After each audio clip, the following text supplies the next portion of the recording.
sell some of them. You're wasting all your time and money on models. Paint what you have. Hello, everyone, and welcome to Model Club TV, episode 34. You got fingers for that? Is that the shocker? Are you giving the shot? It could be. Anyway, how are you, Scott? Good to see you. 34. Walter Payton's number. Yeah. As always, I am Jason Walker, my lovely co-host, Scott Johansson. I am lovely. He is lovely. How's it been? It's been. That's exciting. It's been. Yeah, it's We are recording this the closest to the published date I think we've ever done. If we're ever late on one of these, especially November, December, there's a lot going on. So we're going to try and make our deadlines, but we'll be there. If we don't, that's okay too. I have not seen any movies I want to talk about. You? No, I have not. I did see Halloween Kills. That thing's terrible. I've heard. Terrible. So what, you want me to watch it then? No. See, that's when I won't make you. No, don't. It's bad. Make me. Okay. It's bad. Anyway, before we do our giveaway, which will be like the first thing here, a viewer, listener, since the beginning, Roy Kirchhoff, reached out to me and said our music at the end is boring because it's the same thing every time. So real quick, I just want to, again, yes, but some people like the music at the end. So Roy is a musician and he said, hey, can I work on something and make a new song for the end of the show? I said, sure, go ahead. Anytime someone wants to do something like that, absolutely. So we will have a new song playing at the end. We probably won't use it every time. I love it. It's right up my alley what he did. It's not going to be for everyone. So Scott, you'll see. Yeah, it's not an upbeat sounding kind of thing, but I kind of like that. So we will use it on and off, and I love it. So it'll give us a way to break it up because we have been dinged when I put up some other free music that came with the program that was supposed to be copyright free, and YouTube made us redo the video. So I thank you, Roy, so much for doing this for us. It gives us some variety, and I truly do appreciate it. And there'll be a new song at the end. And if anyone, Roy, you will get. Does it have a title? I don't think so. I don't think it does. I'll have to go back and look. I don't think there was. Like the important questions. No, it's just music, bumper music. I don't know. Screw around with the keyboard. But thank you, Roy. It means a lot. Thanks, and Roy. Yeah, it's awesome. Sorry, Jason didn't ask for more. Is there a title? I don't think there's a title. Oh, man. All right. I farted the music. I don't know. No, that is not what he did. Giveaway. What are we giving away, Scott? Jason. We're giving away Jason. You son of a bitch. And nobody would enter. Nobody wants me. I'm like the black jelly bean. Away the set of 3 ornaments. I will put / You could make them into magnets if you wanted, because they're flat on the back. From Paul Gill, Mark Van Tine. Here's a picture of him right here. I really love the hairy one. So you're getting all 3 in time to paint for Christmas. Yay! And they're good. They're decent size. The likenesses are killer. Thank you again, Paul Gill, for sending this to us. We really do appreciate it. And thanks everybody for the wonderful, horrible Christmas. Oh yeah, that's what I wanted. Oh my God, I knew it was a mistake. All right. I thought when I meant like worst Christmas, I meant like worst funny Christmas story. There, I got some pretty depressing, horrible stories. I felt terrible after reading some of them, and I was just like, no way. No, it's like you just wanted to send them, Paul, can we get more of these? We'll just send them to everybody. And I got some more that weren't in the comments that were emailed to us that were just like, oh, God. So thank you, everyone, for Did I tell mine? Did I tell mine last episode? No, you didn't. Do you want to tell it after or before? Well, I'll tell mine before Okay. because I don't get to enter. All right. So I'll tell my most bizarre Christmas story of all time. Girl I was dating at the time, her dad lived in New Mexico. And we went there for Christmas to visit. And they had this old cat. Her name was Crutch. And she was about 20 years old. True story. This is a Oh, true did you story. kill a cat? Please let me know you Just killed a cat. stop. So, and this cat was like, it was so old it would lay on the stove because it loved the heat of the pilot light on the stove, so it was laying on the stove all the time, and they love their animals. So, cat hair and food was no big deal. Ugh. So, coming from the guy that eats garbage is going to go, ugh. I don't like So cat hair anyway, in my food. She was a real sweetie cat, So she's walking around the room. The guys were all, there was football on that day, and the guys were all watching football, and the women were in cooking, like things should be. Yeah. Ooh, we'll be in trouble for that. I didn't mean it. Matter of fact, in the Worthling household, Shanna better be sitting there with her feet up watching football, and Mark's ass I better be cooking. Just make sure we're on the right page there. Anyway, so this cat, I'm watching this cat kind of make the rounds to everybody, and everybody's just petting her, and then she'll walk on to the next one. So she jumps up in my lap, and I start petting her, and I can hear her purring, man. She's loving it, and I'm just petting her, and she's just an old girl, like she could barely meow, and all of a sudden, boom, this cat goes totally limp in my lap. And I'm like looking down, and I'm like, and I'm like, touching her and nothing. So I called my girlfriend's stepmom. Her name was Cindy. Cindy, think something just happened to the cat here.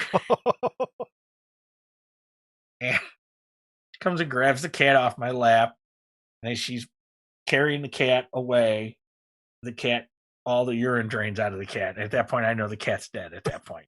Because, okay.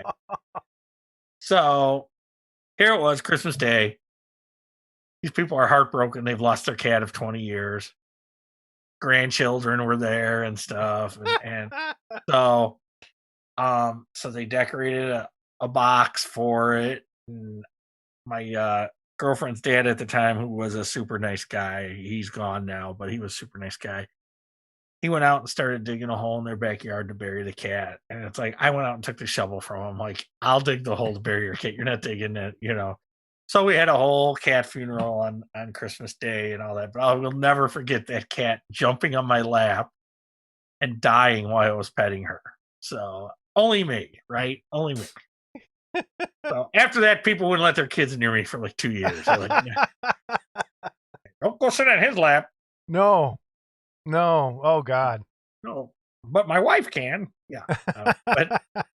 So yeah, that would have been my funny Christmas story. I spent a Christmas Eve throwing up and going number 2 at the same time because I had the flu. I remember having to sit on the toilet and have a bucket at the same time because it was coming out both with that flu. That happened to me once too, but it wasn't Christmas. The worst. It was Christmas Eve. I started wrapping presents and I was like, wait, something's wrong. And then I just spent the next 4 hours. My favorite flu story was that was happening to me, only I was on my hands and knees throwing up. And when I threw up, crap myself. Did you hit the wall? No, I had clothes on, but it was like, yeah, you could feel it. There's nothing you could do. You're boom. And at that point in time, I remember I was single at the time. At that point in time, I said to myself, you know what? You should just piss yourself and die right here on the floor. Let somebody else fucking worry about it. So anyway, I've had that happen. So. Oh, man. Okay. The giveaway. Right. Giveaway. What a nice segue into the giveaway. Great segue. We got the numbers. Here we go. And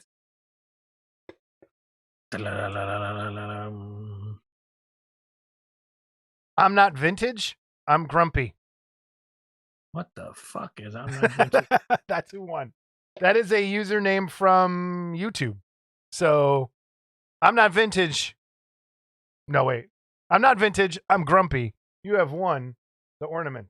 Well done. Reach out to us. send me an Reach out. email at, does this work? I haven't even tried it. modelclub@gmail.com. Oh, something I forgot to do last time. And since we're talking about Paul Gill, I have a Paul Gill button. Gillman Productions on Facebook. There it is. So, yay. The button. Got a button. So we have 2 buttons now, a Worthling and a Gill. So thank you, everybody. We will have another giveaway this episode. It will be mentioned in the interview with CG Blade today. It's a cool little kit. I'll put a picture of it here. And how you're going to win that is in the interview with CG. So thank you, CG, for another amazing donation. Scott. Yes. Are you ready for news and review? God, what is wrong with you today? It's one of those days. I'm ready. I want so out of this. I got to do this for 2 more fucking years for no money. Hey, okay. Hey. We're having fun. It's a fun Saturday night. What are you talking about? Okay. First news and reviews item. AFM came out. 2nd digital issue. What are you doing? Saluting me? Focusing. This fucking guy. No, I went out of focus. I moved like 2 seconds and I went out of focus. Yeah, I gotta get you a new camera. There we go. Okay. New AFM is out. The new digital copy of AFM, Amazing Figure Modeler. The military war issue is there with some other stuff thrown in that is not military related. So I noticed my link went to my promotions folder, so I didn't see it right away. So double check if you have Gmail where it goes. If you are not a subscriber, go ahead and subscribe, buy it digitally. And there's some cool stuff in there. So we're going to have Terry on next episode. We're going to be recording very quickly again after this because of the holiday. Thanks, Scott, for being such a good Terry on. We're just going to let him talk and then we're just going to sit. Yeah, we're back. going to sit and just listen. Yeah. So Terry's going to come on next time. So I'm going to hold off the giveaway for the Ed Riley donated those AFM back issues. And we're going to give those away on that episode too. That is also going to be our big Black Friday giveaway episode with a bunch of stuff to give away. So, and that will lead into December episode. So if you need a Christmas present, that's the one to listen to. We have a little kit from CG today and then big giveaway next episode as well. So lots of stuff coming if you need free stuff. So AFM, you got your issue, right, Scott? Yes. Unlike you, I have to pay for mine. I'm surprised I don't have to pay for mine. It's coming. I know. I had to pay for. No, these kits. These were from Terry. Terry did give me these kits this time. Terry doesn't watch this show, so we could say talk about him like a dog, and then when he comes out, hey, buddy. Yeah. I think David might watch once in a while, but I don't think Terry does. So fuck that guy. Yeah, when David can't fall asleep, he puts this on, and then about 3 minutes out. So, all right. Next thing up, next bit of news, and I don't know how to take this. I'm gonna try and be. I don't know the right word. Not to be a dick. Let's put it that way. Wonderfest announcement. First of all, Wrath of Khan with the pun, C-O-N. Scott, does this make you worry about Wonderfest at all? Or is it just me? Well, this is the second guest announcement. Who was the first? Greg Nicotero. Okay, I'm not even talking about the guest. I'm talking about that's coming up. Just the picture for Wonderfest. It's a spaceship. Is it just me? It's been the first time. I don't think it's. I know, but I didn't like it those times either. Well, you know what? There's a lot of those guys there too, so it's. I know, but what do we want to see? Another zombie? Because Greg's coming. I mean, I want to see a figure. I want to see a figure in my Wonderfest ads. I'm sure there'll be more. All right. So anyway, Wonderfest announcement, please. It's coming up. Everybody, it is June 4th through the 6th in Louisville. So get your rooms reserved. I need to do that, actually. And you probably don't understand the Wrath of Khan, but it also correlates with the guest that they announced, Nicholas Meyer. Oh, no, I understand that. Okay, so that's probably why. But again, I'm going to sound like a baby, so I'm not going to. Just stop. Stop tearing everything down. I want to tear the world up. I get it. There's people that be really excited for this. Me not being one of them. So, whatever. Wonderfest. You know what I'm excited about? Hopefully, we're gonna have a show. That's what I'm excited. I'm really excited about that. And Scott and I have been talking. Our plan is to have a table at the Wonderfest. So we're gonna sell the junk we got to get out of our house, and then just maybe do some T-shirts or something. But we're as of right now, we are planning to try and get a table for Wonderfest. So we'll see. See you there. Scott, anything to add to that? Maybe they'll ask us to do a form. Wouldn't that be great? Oh, that'd be terrible, actually. If we could do the show live from there, we might be able to pull that off. But we'll see. Maybe we could get some impromptu interviews, like have people come behind the table and chat.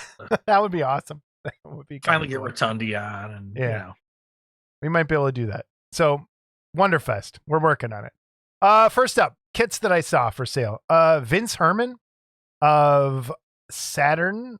Is it Saturn model kits? Saturn models? Saturn Limited, yeah. Saturn. Couple things. 2 reissues.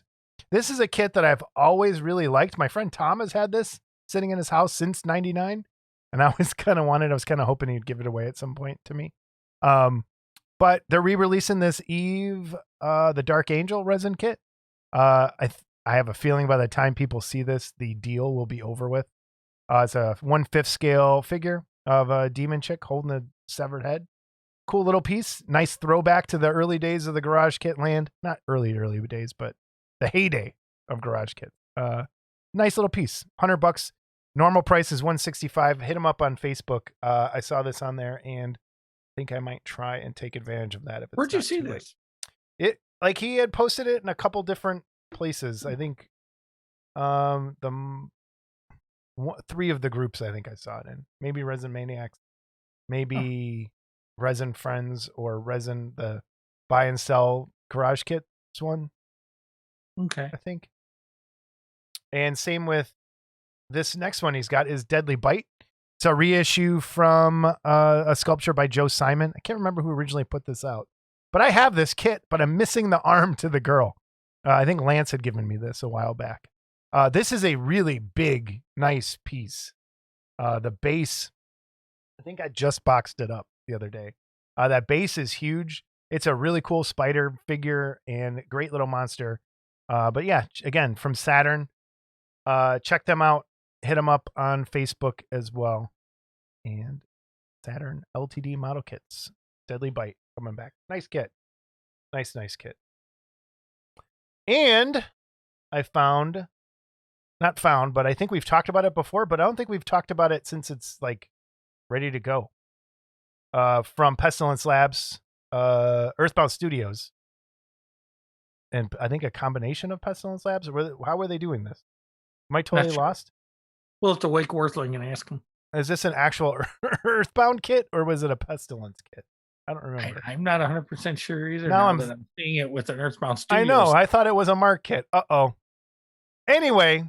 Mark will set it straight. Yeah, we'll correct it next episode. But this is out there finally. The base that they've been working on for a long time is done. And there you go. I think maybe Mark was selling it for Earthbound while Mark was out for a little bit. So there it is. It's beautiful. Nice little piece. It's nice. So, and the next thing I found is this werewolf from Mark Newman.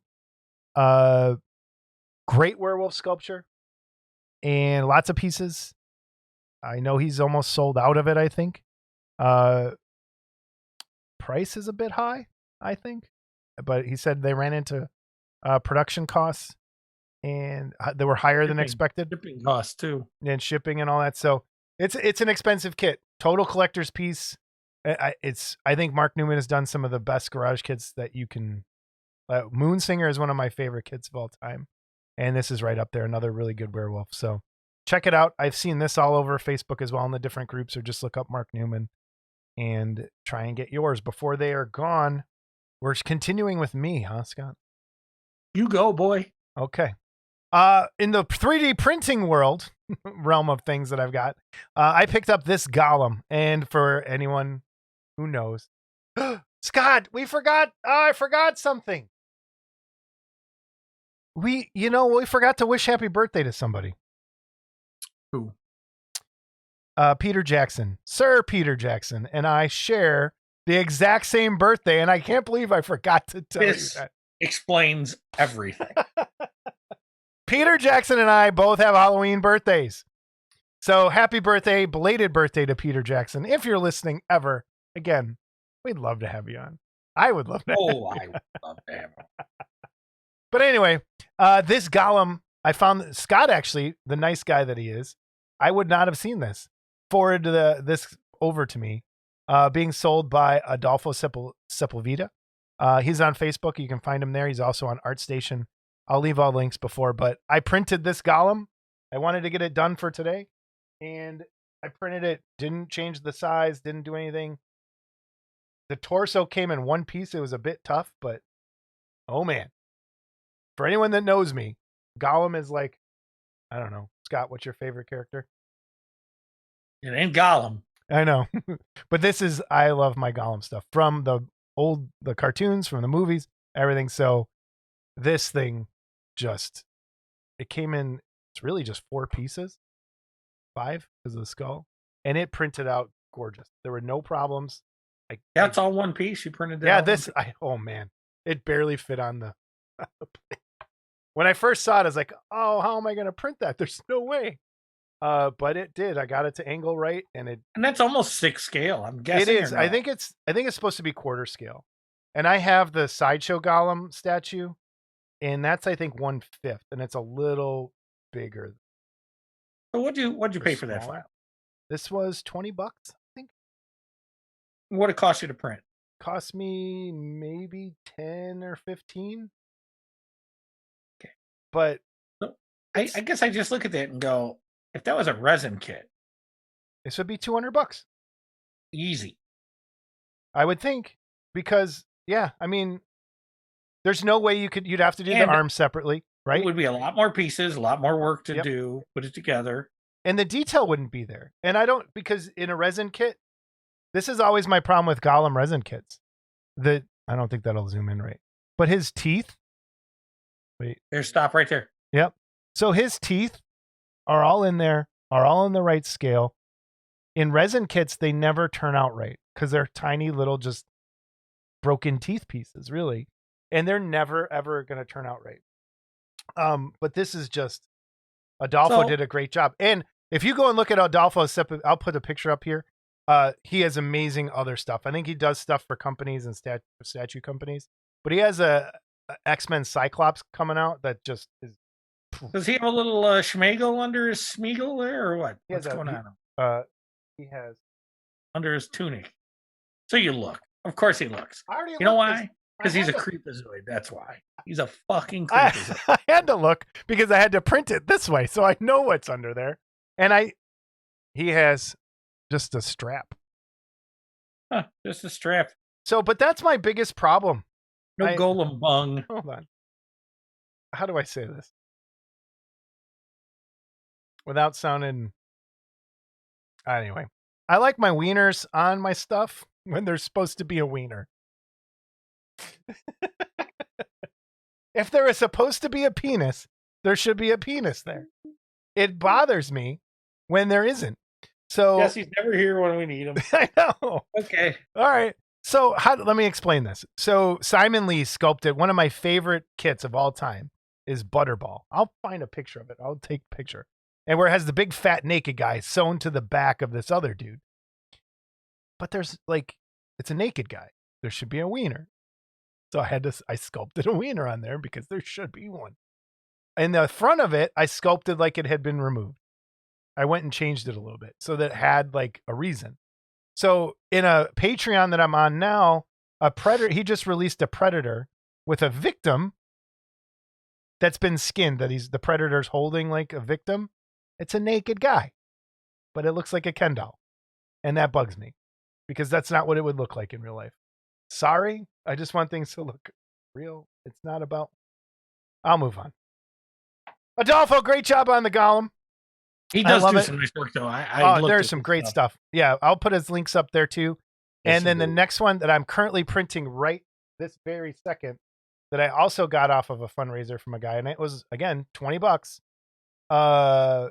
Designed by Fragments. That's how you find him on Facebook. This is painted by Ben Painting, I think, but V from Vendetta. And I'll have this up next time to show everybody.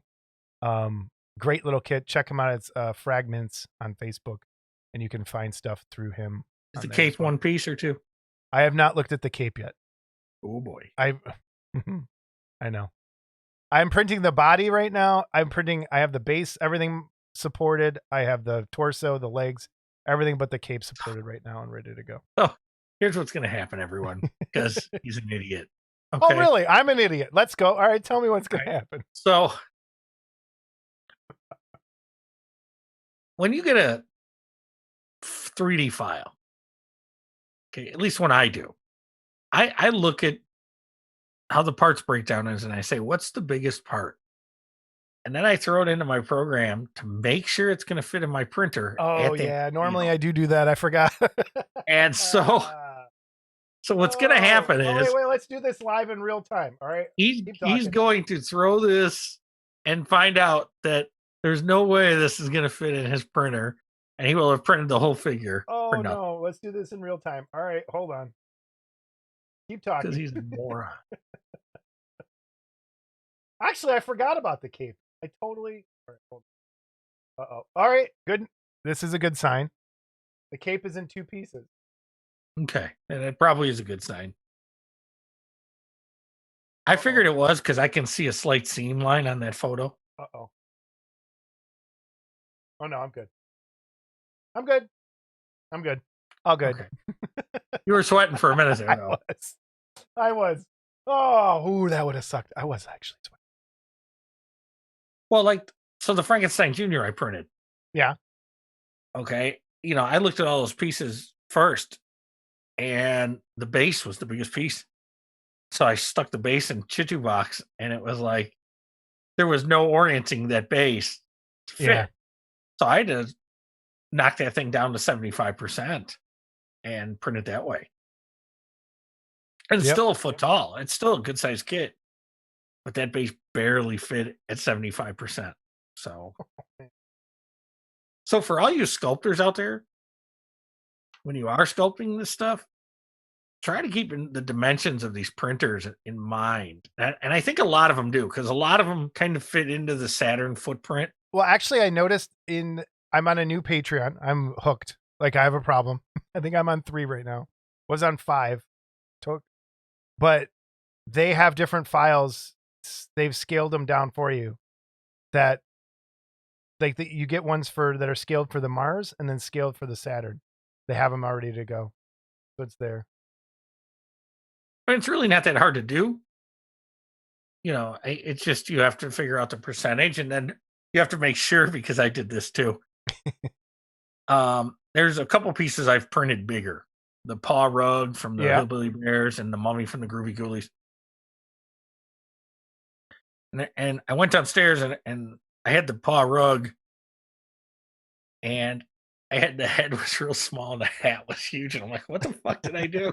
And I forgot to blow the head up to match the. Well, that's part of the problem with those Groovy Ghoulie ones too, that I was hoping somebody is trying to get them all the same scale to make them look good. So they all I think they're each other. And you'll see in the workbench, I think there's a scale they're supposed to be size-wise if you just print them If you straight. just print them, okay. But like a dummy, I really like the mummy so much that I printed it at 150. Yeah. Okay. the Dracula barely fits The way it is. in the Saturn the way it is. So I can't blow that one up too. Yeah. So, you're kind of, but that being said, to Wells' credit, they all fit and they're all the right height Yeah. and stuff. So that's, it's in correlation with each other, they're all the right height. And when the Jupiter comes out, then you can make them bigger if you want. I was thinking about this Gollum and the Jupiter. If it was broken down differently, I think I could print it life size. I'm almost positive. Like if it was positioned the right way, I could print the Gollum life size if I wanted. How cool would that be? All right, moving on. The last thing I have to show is Ray Lagrant sent this in to us. Another amazing War of the Worlds diorama that he did. He did this about 10 years ago. Some great little lighting shots in there. There are some links down below in the description I'll have to videos on YouTube that he has of this thing in action. So another really cool War of the Worlds diorama from one of our viewers. And I told this story off camera, but I'll tell everyone I'll quicken it up a bit. The other night when I went to bed, like an idiot, I look for movies when I'm going to bed because like I'm going to stay awake for a 2-hour movie. So this was the movie that I picked. And I didn't even get through the opening, speech for the guy. This is the War of the Worlds. Boom. Out. I was out. So I wake up later when my wife has woken up and she's already turned back some sitcom on that was on, and I go, "Oh, is my movie over?" And she says, "No, it woke me up on those machines at." She goes, "Stop watching weird stuff." Yeah, she's like, "Stop watching weird stuff if you're gonna pick stuff." So, well, cool. All right, what'd you find? Well, sorry. Whew. What did I find? Well, that's all right. I'm getting paid. I wish. From Paul Gill again, sleeping there. Oh no, that's Bublik sleeping again. Look at that. I love that photo though. Look at Bublik. He's comfy. He is comfy. He is. So anyway, from Gillman Productions, Paul Gill. This is a Hammer movie, The Twins of Evil. And this is, of course, sculpted by Jeff Yeager. And I gotta say, there's some nice twins on this. I could go for some Twins of Evil. For some Twins of Evil. I don't think he's got a price yet. I'm pretty sure they're probably quarter scale. I don't know if he sells them separate. I'll try to get some more details, or he can answer in the comments. They look like they go together. But this is coming. Yeah. So there's Very Jeff. cool. Busy. Yep. Okay. Yeah, I like those. All right. And the next thing, and I'll read this kind of verbatim so I don't screw it up, because if I do. Ooh, what's this? I I like when I see these for the first time on here. So this is, I'm going to call it Halloween Nightmare News. And this is from Garage Kit US, Jesse Garcia. Just a quick bit of news to let folks know, since we're starting a new street, we're also going to be starting a new theme. So the theme of the Halloween Nightmares has kind of been the top stone masks from the 60s. Okay. And so he's starting a new street. These kits will maintain the same whimsical feel, but they're calling the new street B Roll, LROLE. Okay. Basically, the monsters in these sets will include mega distorted satirical versions of classic B-movie monsters. There you go, B-movie monster fans. All the new kits will use the same bases as the previous ones, so you'll be able to mix and match your kits any way you like. And the first 2 installments will include aliens from Invasion of the Saucer Man and the Mole People. Hope that everyone's excited about the new direction, which will be in the talented hands of Sean Kyle at Sean Kyle Studios. I think Sean's on Facebook too. He's actually a really talented sculptor. I met him at Wonderfest.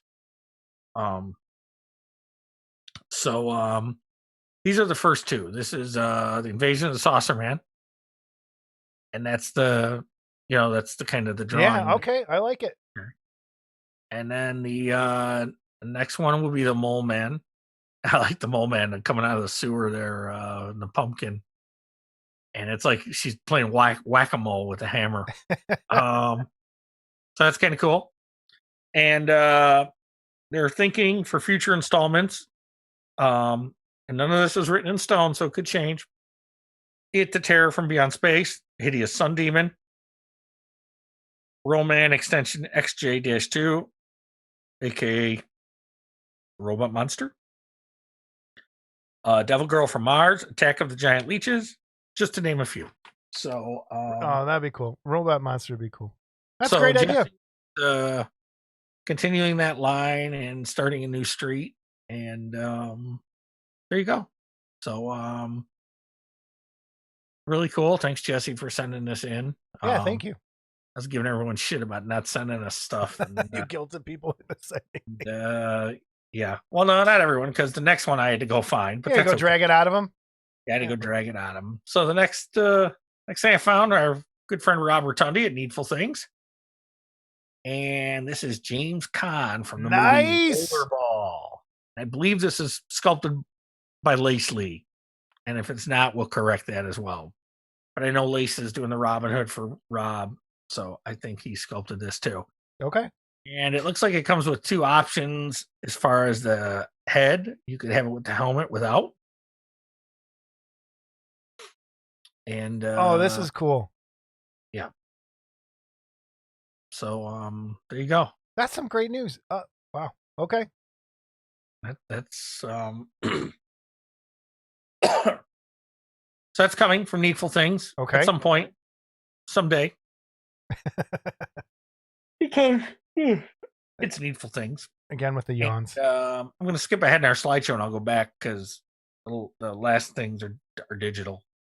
So I'm going to go to want to give a shout out to John Dennett, who has always got something new coming out. He's got his 20th century pop culture portrait gallery. And one of his newer pieces that he just released is Mr. Hyde. And it's based on the Frederick March Mr. Hyde. And that sells for $63 and $9.30 shipping if you're in the US. And John always signs the bottom with a nice message. We're still trying to get his ass on. It's only been a year. I'm going to bug him somewhere. Well, okay, I'm waiting on a sculpt for him for a year or two. And then his latest installments in the 20th century pop culture portrait gallery. And I believe we showed one of these in the gallery that Marty did last episode. And this is the Shock Theater Monster, the Shock Monster. Nurse Ferratu. I believe that's based on an old mask as well, but I'm not 100% sure. And of course, the poster monster based on the Jack Davis poster that we're also familiar with over the years. So give John a shot. And all those three too are also $63 and $9.30 shipping in the US. I don't know if he ships outside the US, and if he does, what that cost is. You can find John on Facebook. And super good guy too. Yeah. So get that. So then I'm going to back up here in our little slideshow that we can see and nobody else can. So mention from my good friend Well Winner, we have, I think it's his first dive into the Warner Brothers catalog of creatures, and there was a short Hide and Hair, and Bugs Bunny rented a house or something from this little Dr. Jekyll guy who drank the potion and became Mr. Hyde. So did a little statue here of the Jekyll and the Hyde. That looks cool. And yeah. So I always wonder how these are going to stand up over time with the weight of the kid on those small legs and stuff. But I guess only time's going to tell. Yeah, huh? We'll find out. But that's why when you print them, you hollow them out. So yep. And then, this isn't even shown yet, but I'm going to show it because I know probably by the time the episode comes, it'll be out or it'll be close to being out. And come on, Jason, do you even know who this next one is? Is it Hong Kong Phooey? No. I know I've seen it before. I don't know. So this dog is like the precursor to Muttley. He giggled like Muttley. Oh, really? And that's Precious Pup. I did not know. Precious Pup. And if I remember right, Granny used to like beat the hell out of Precious Pup. It's been a long time since I saw a Precious Pup cartoon. But look at that. That's just awesome. Yeah. And last but certainly not least, because I'm not sure if we showed it yet. No, we have not. This is your big announcement, huh? So this is a big, well, it's a big announcement. It is a big announcement. This is a big thing. So when I was a kid in 1976, Howard the Duck came out from Marvel Comics. And the artist for the first couple of Howard the Ducks was Frank Brunner. And Frank Brunner also put out some posters at the time. And I know you're all going to think I'm crazy, but I had We already did. Had the iconic Farrah Fawcett poster up, in the red bathing suit that came out before you were born. I remember seeing on a friend's older brothers. That came down for this poster, which is, it's not per se Howard the Duck, it's Scarface Duck, but it was based on the Howard the Duck phenomenon that went on. Like, first year Howard the Duck comics came out, it was like crazy. Howard the Duck for president. I've got a button somewhere that Bernie Wrightson did the art on. And it was just, there was like Howard the Duck mania. And then Disney sued him because he looked too much like Donald Duck, blah, blah, blah. Anyway, so I had this poster. Love this poster. And over the years, I always said, man, I'd like to have that sculpted. And the more I bought these kits, and this 3D stuff, I got a hold of and I said, hey, you want to do this commission? This is what I want. And this is what I got. These will be 3D printed for now. I don't have a cost on it yet because my printer's been broken. I don't even know how big this thing's going to print. Okay. You guys don't even know how much Scott has been eating. The second he got this was like the day your printer died. It was like right. It wasn't far after. It was like right around. Yeah. So you weren't even able to like do anything like with this. No, and at the time of this taping, I want everyone to know my printer's been back up for a day and a half, almost 2 days. Okay. And before I dove into this, I printed some smaller stuff. And now I've got a couple 9-hour prints going, which both came out. Thank God. But I'm printing the Groovy Ghoulies Frankie right now. But I think from there, I'm going to print one of these up and have it out there. So I was really happy with this. Was so easy to work with. Like, it was just a question of, he was going. And when he got to a point, he says, okay, what changes do you want? And I sent him what I felt weren't big changes, but there were a few changes. No arguments, no nothing. Hey, no problem. Made the changes I wanted. And understand you're taking a 2-dimensional drawing and making it 3 dimensions. So it's not going to be exact, but I'll tell you, I think he did as good a job as I could have hoped for on this. And I've just got to, by the next episode, I'll have one printed and pictures of it printed. And then maybe we'll have an idea. Maybe not. Maybe the episode after that. Because we have to record close. Ugh. Well, we'll see how long it takes. We'll see what you do. So, so anyway, this will be available through me. If for some reason there's a great demand, which I don't think there would be, I would then probably switch to casting some of this in resin the traditional way. But if not, it's going to be printed. And so the question we ask everybody else. So I'm going to ask you. Are you going to sell STLs of this? Eventually. Okay. Eventually. But for right now, because I want to control it a little bit, and we'll get into talking about this. Yeah. Okay. I don't want it to go crazy out there. I'm not looking to make a lot of money on this. If I make my money back on the sculpt, I'll be happy. Okay. And anything after that is bonus. And so then, the STL most likely will be available. We're looking though maybe a year down the line. I have to see how many parts I can, I want to what I want to do is I want to maximize how many parts I can print. The less, as the less prints you have to do something like this, the better off it is. Like that lantern's in 3 pieces, or the lamp is in 3 pieces. The way he broke the duck down was really kind of cool. The one arm has the front of the machine gun, the one arm has the back of the machine gun, and it all locks together. So I haven't even printed it yet. So yeah,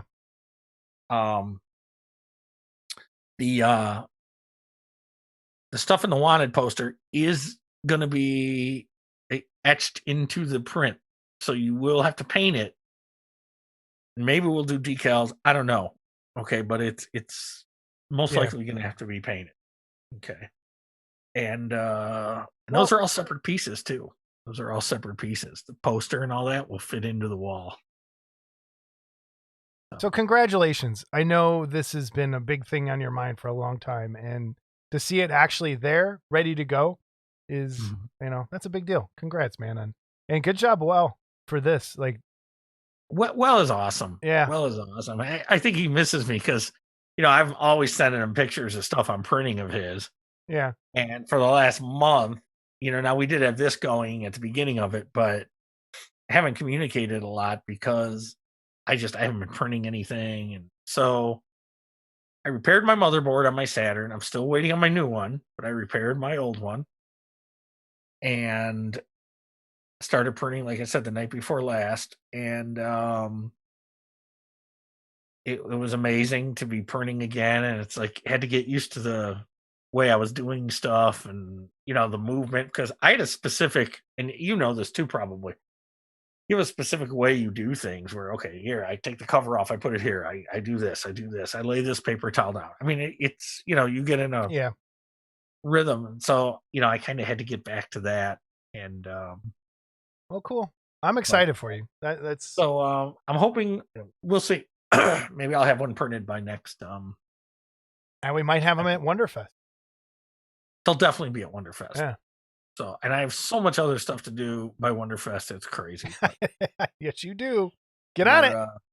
What's this Lone Ranger? This Lone Ranger is by Russ Waddell. This is the Aurora Lone Ranger, believe it or not. Okay, this is an Aurora kit. Oh wow. Okay. And I recently got, I think I bought these from Joe Bello, the Lone Ranger and Tano, because there are 2 kits that they never reissued. Which I don't know why, because it's like the licenses can't be that much money. Maybe it is now that Disney owns it. But so the last time these were reissued was 1975, the comic scenes. And the Lone Ranger, what I always liked about this kit is the mask was a separate piece, and the mask fit on the face. So you paint the face and put the mask on afterward. So I thought that was cool. Had this as a kid, never built it. There's a big surprise. I started when I was a kid. There's, believe it or not, a lot of detail in this kit that people don't realize, because you don't see a lot of them painted. And if you do, you don't see them painted this well. And when you see this, it's a nice kit. It's a perfect representation of the Lone Ranger. Where did you find this? What did you say? This was on one of the Aurora groups. Okay. I gotta look. Is it Ross? Russ? I think it's Ross. Yeah, because we're gonna have to credit this person. Oh, the hell with him. No, he's a good guy, actually. And I put it in the photo, so you don't have to call me and ask for it. Ross Waddell. Okay. Ross. Oh, okay, yeah. Okay. Another Canadian. I believe he's Canadian. Good painter, though. He's painted a lot of cool. You said, I believe he's a Canadian. Good painter, though. Good painter. Yeah, well, yeah. Because most of the Canadians aren't. Look at him, Rob's that guy. But yeah, so I just really liked it. It really struck me. It was really that's cool. And anybody that's built this kit can probably attest to this. Well, first off, the horse was also the American Stallion kit from Aurora as well. They used the same horse for this kit. Okay. And the way the horse pieces are broke down, the seaming this kit is not for the faint of heart. Okay. And No, so seaming's never fun. no, especially styrene kits. So that being said, Although plastic welder has changed my life. That's the Lone Ranger kit works too, I well. want to mention quickly, and Tonto were two of the original Aurora kits that never had nameplates either. So I think there's been some aftermarket ones made, but originally they did not have nameplates. But and he's doing the Tonto next, so I can't wait to see what he does with that. They weren't bad kits, and they had cool bases. They had a lot going on. Yeah. This doesn't necessarily have a lot going on, but it's a lot going on if you consider the horse as part of the base. And yes, So nice kit. Nice job. And makes me glad I have one sitting in my basement sealed. As a matter of fact, I got those. I showed those in the episode here, and you wanted me to open them. Yeah, you should have. Because you're a bastard. So anyway, there you go. That's right. everything I've seen, and yeah. Okay, Scott, what else you got? I also picked up this beauty from Mark Worthling, the Young Frankenstein. It came literally the day after we filmed last time, so I couldn't squeeze it in last episode. But it's the Young Frankenstein. Why is the fucking actor's name escaping me? Peter Boyle. Peter Boyle. Peter Boyle is the monster, and his thumb there lighting itself on fire. Beautiful castings. Do you have it there? Where is it? No, you're gonna have to put a picture up, Dick. Hold on. All right. So since Scott doesn't have it there in front of him, I put it away already. You put it away, but you couldn't keep it out for this. Well, because I knew you had one. Oh, I wanted to keep this a secret till next week, or next episode.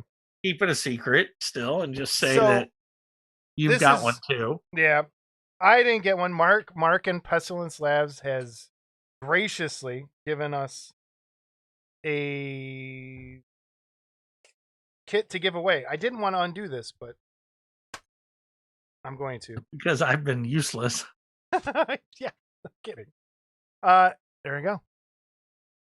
Look at that.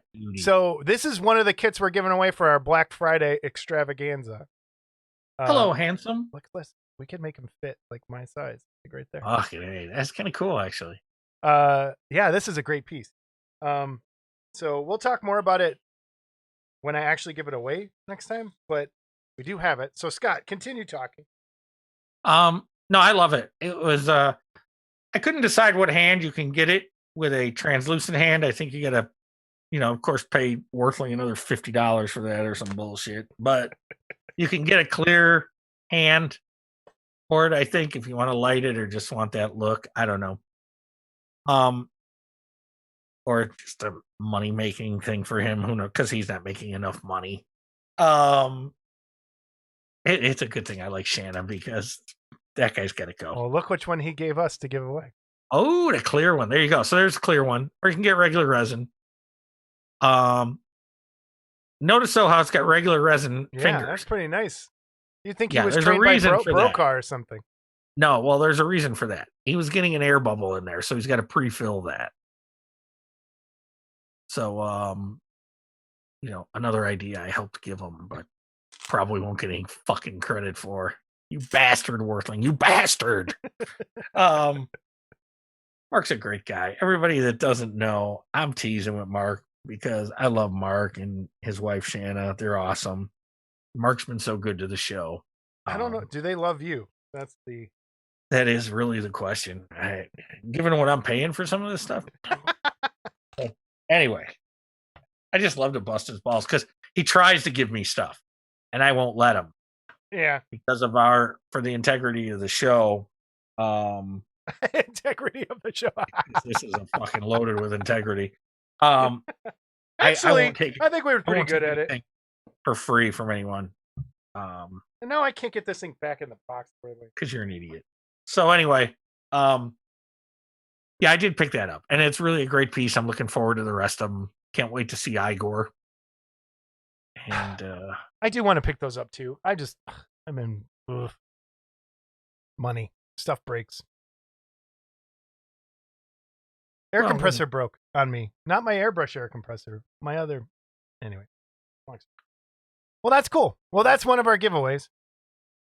Next time. Black Friday. Between Black Friday and Christmas. Workbench, Scott. Workbench.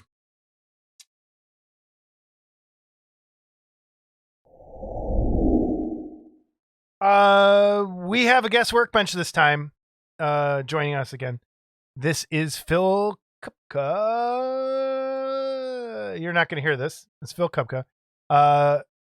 Everyone else will. Hi, guys. Jason, a few episodes ago, you had the idea of having viewers send in what's on their workbench.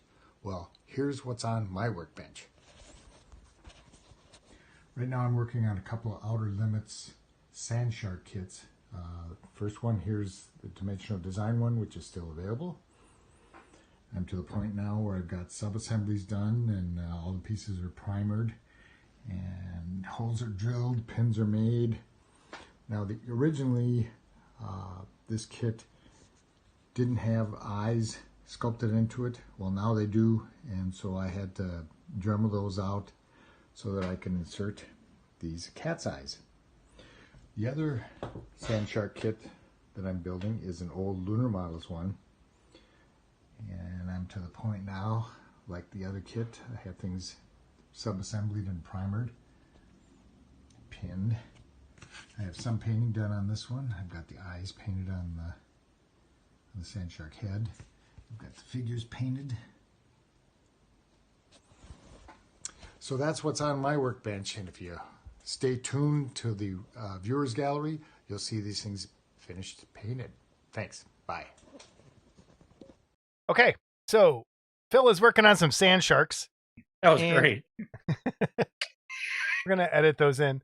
Well, they'll be at I'll sneak peek, boom, right here, and then we will at the viewers gallery at the end. You'll see what he's been working on this month. So, Scott, how about you? Workbench for you. What have you been working on? Well, as I've mentioned, my printer is back up and running. So just as a little test print today, I printed all the heads for the Groovy Ghoulies. Okay. And there they are. They worked? They worked. First try. So everyone, I just want you to know what I had to do is I had to replace the motherboard. So these 3D printers they're very temperamental.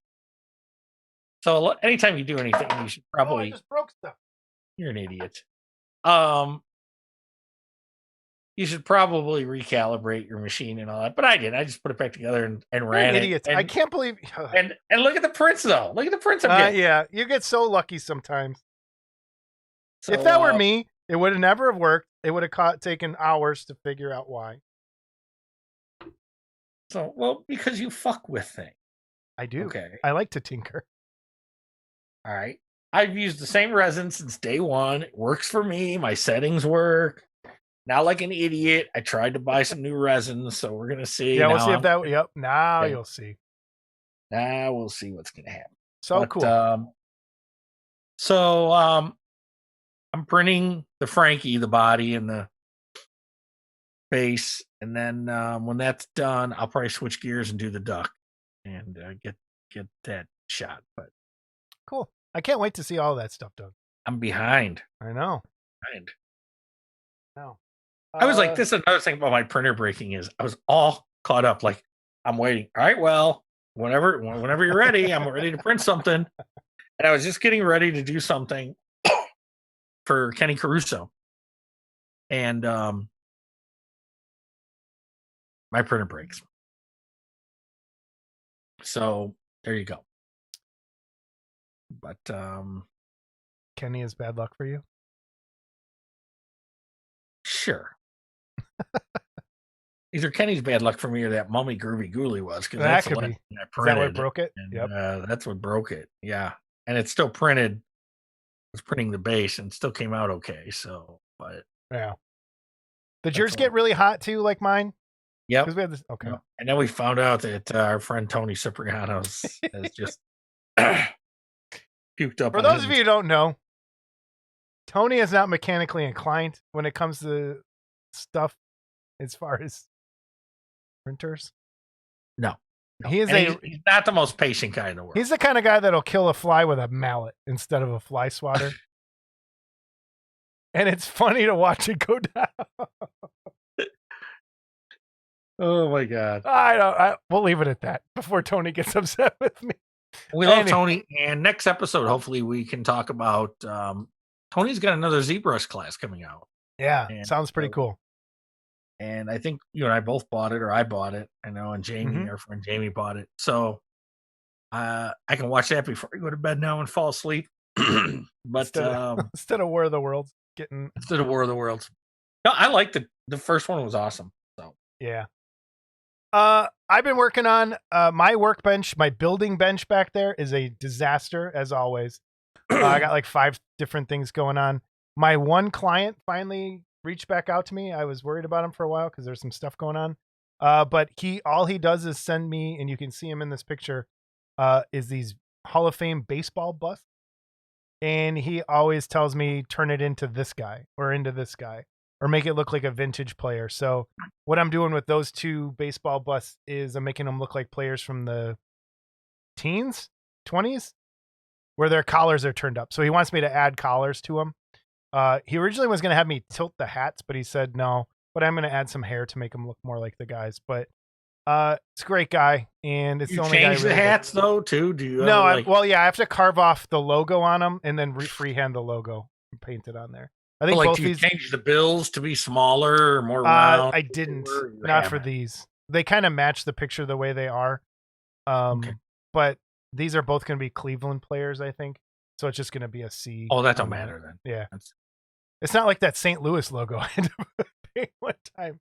That thing sucks.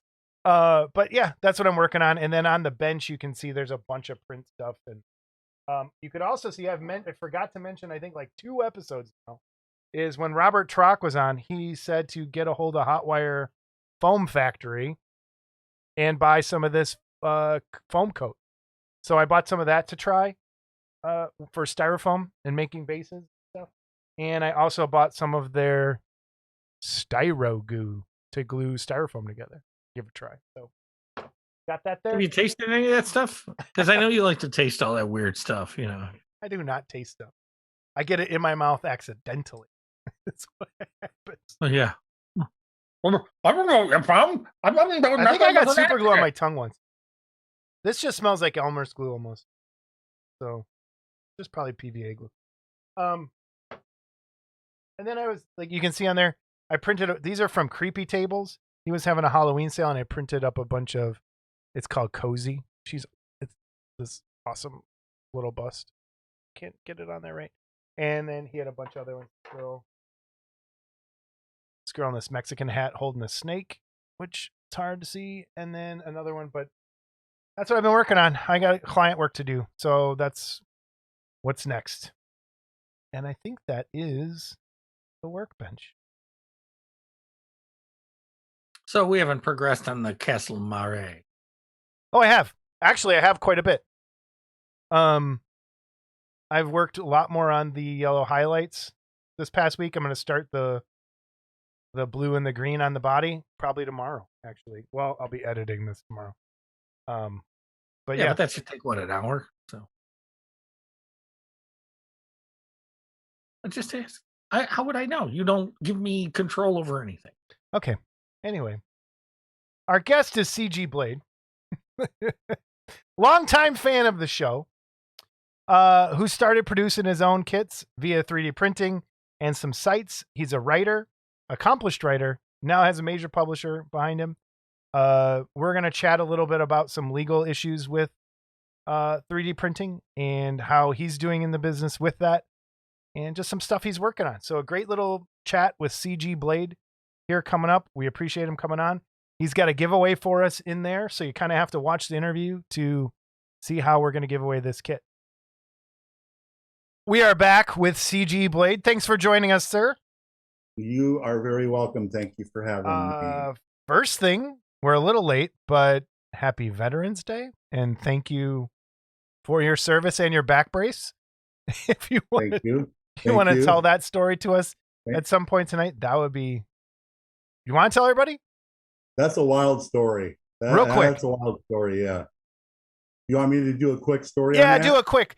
So CG's a veteran, was in the Air Force, and this is one of the first things he Navy. told me was this story. So Navy. Yeah, Navy pilot. Navy. Sorry. Yeah, Navy pilot. I was a Rio, backseat. I was chosen out of. I actually went in and enlisted and ended up becoming an officer in the Navy. They had a program back then that if you scored so many points on your Navy ASVAB, and then you went to school and you were in the top one or two, you could be chosen to become a pilot. And I raised both my hands and my feet and everything, and I went, because I was single at the time, and I went, hell yeah, hell yeah, I want to fly. So what happened was I went through pilots training. I went to Pensacola. I went through pilots training. I went through jet training down in Texas, and then I went to regular flight. And my family has had a hereditary back problem since 1568.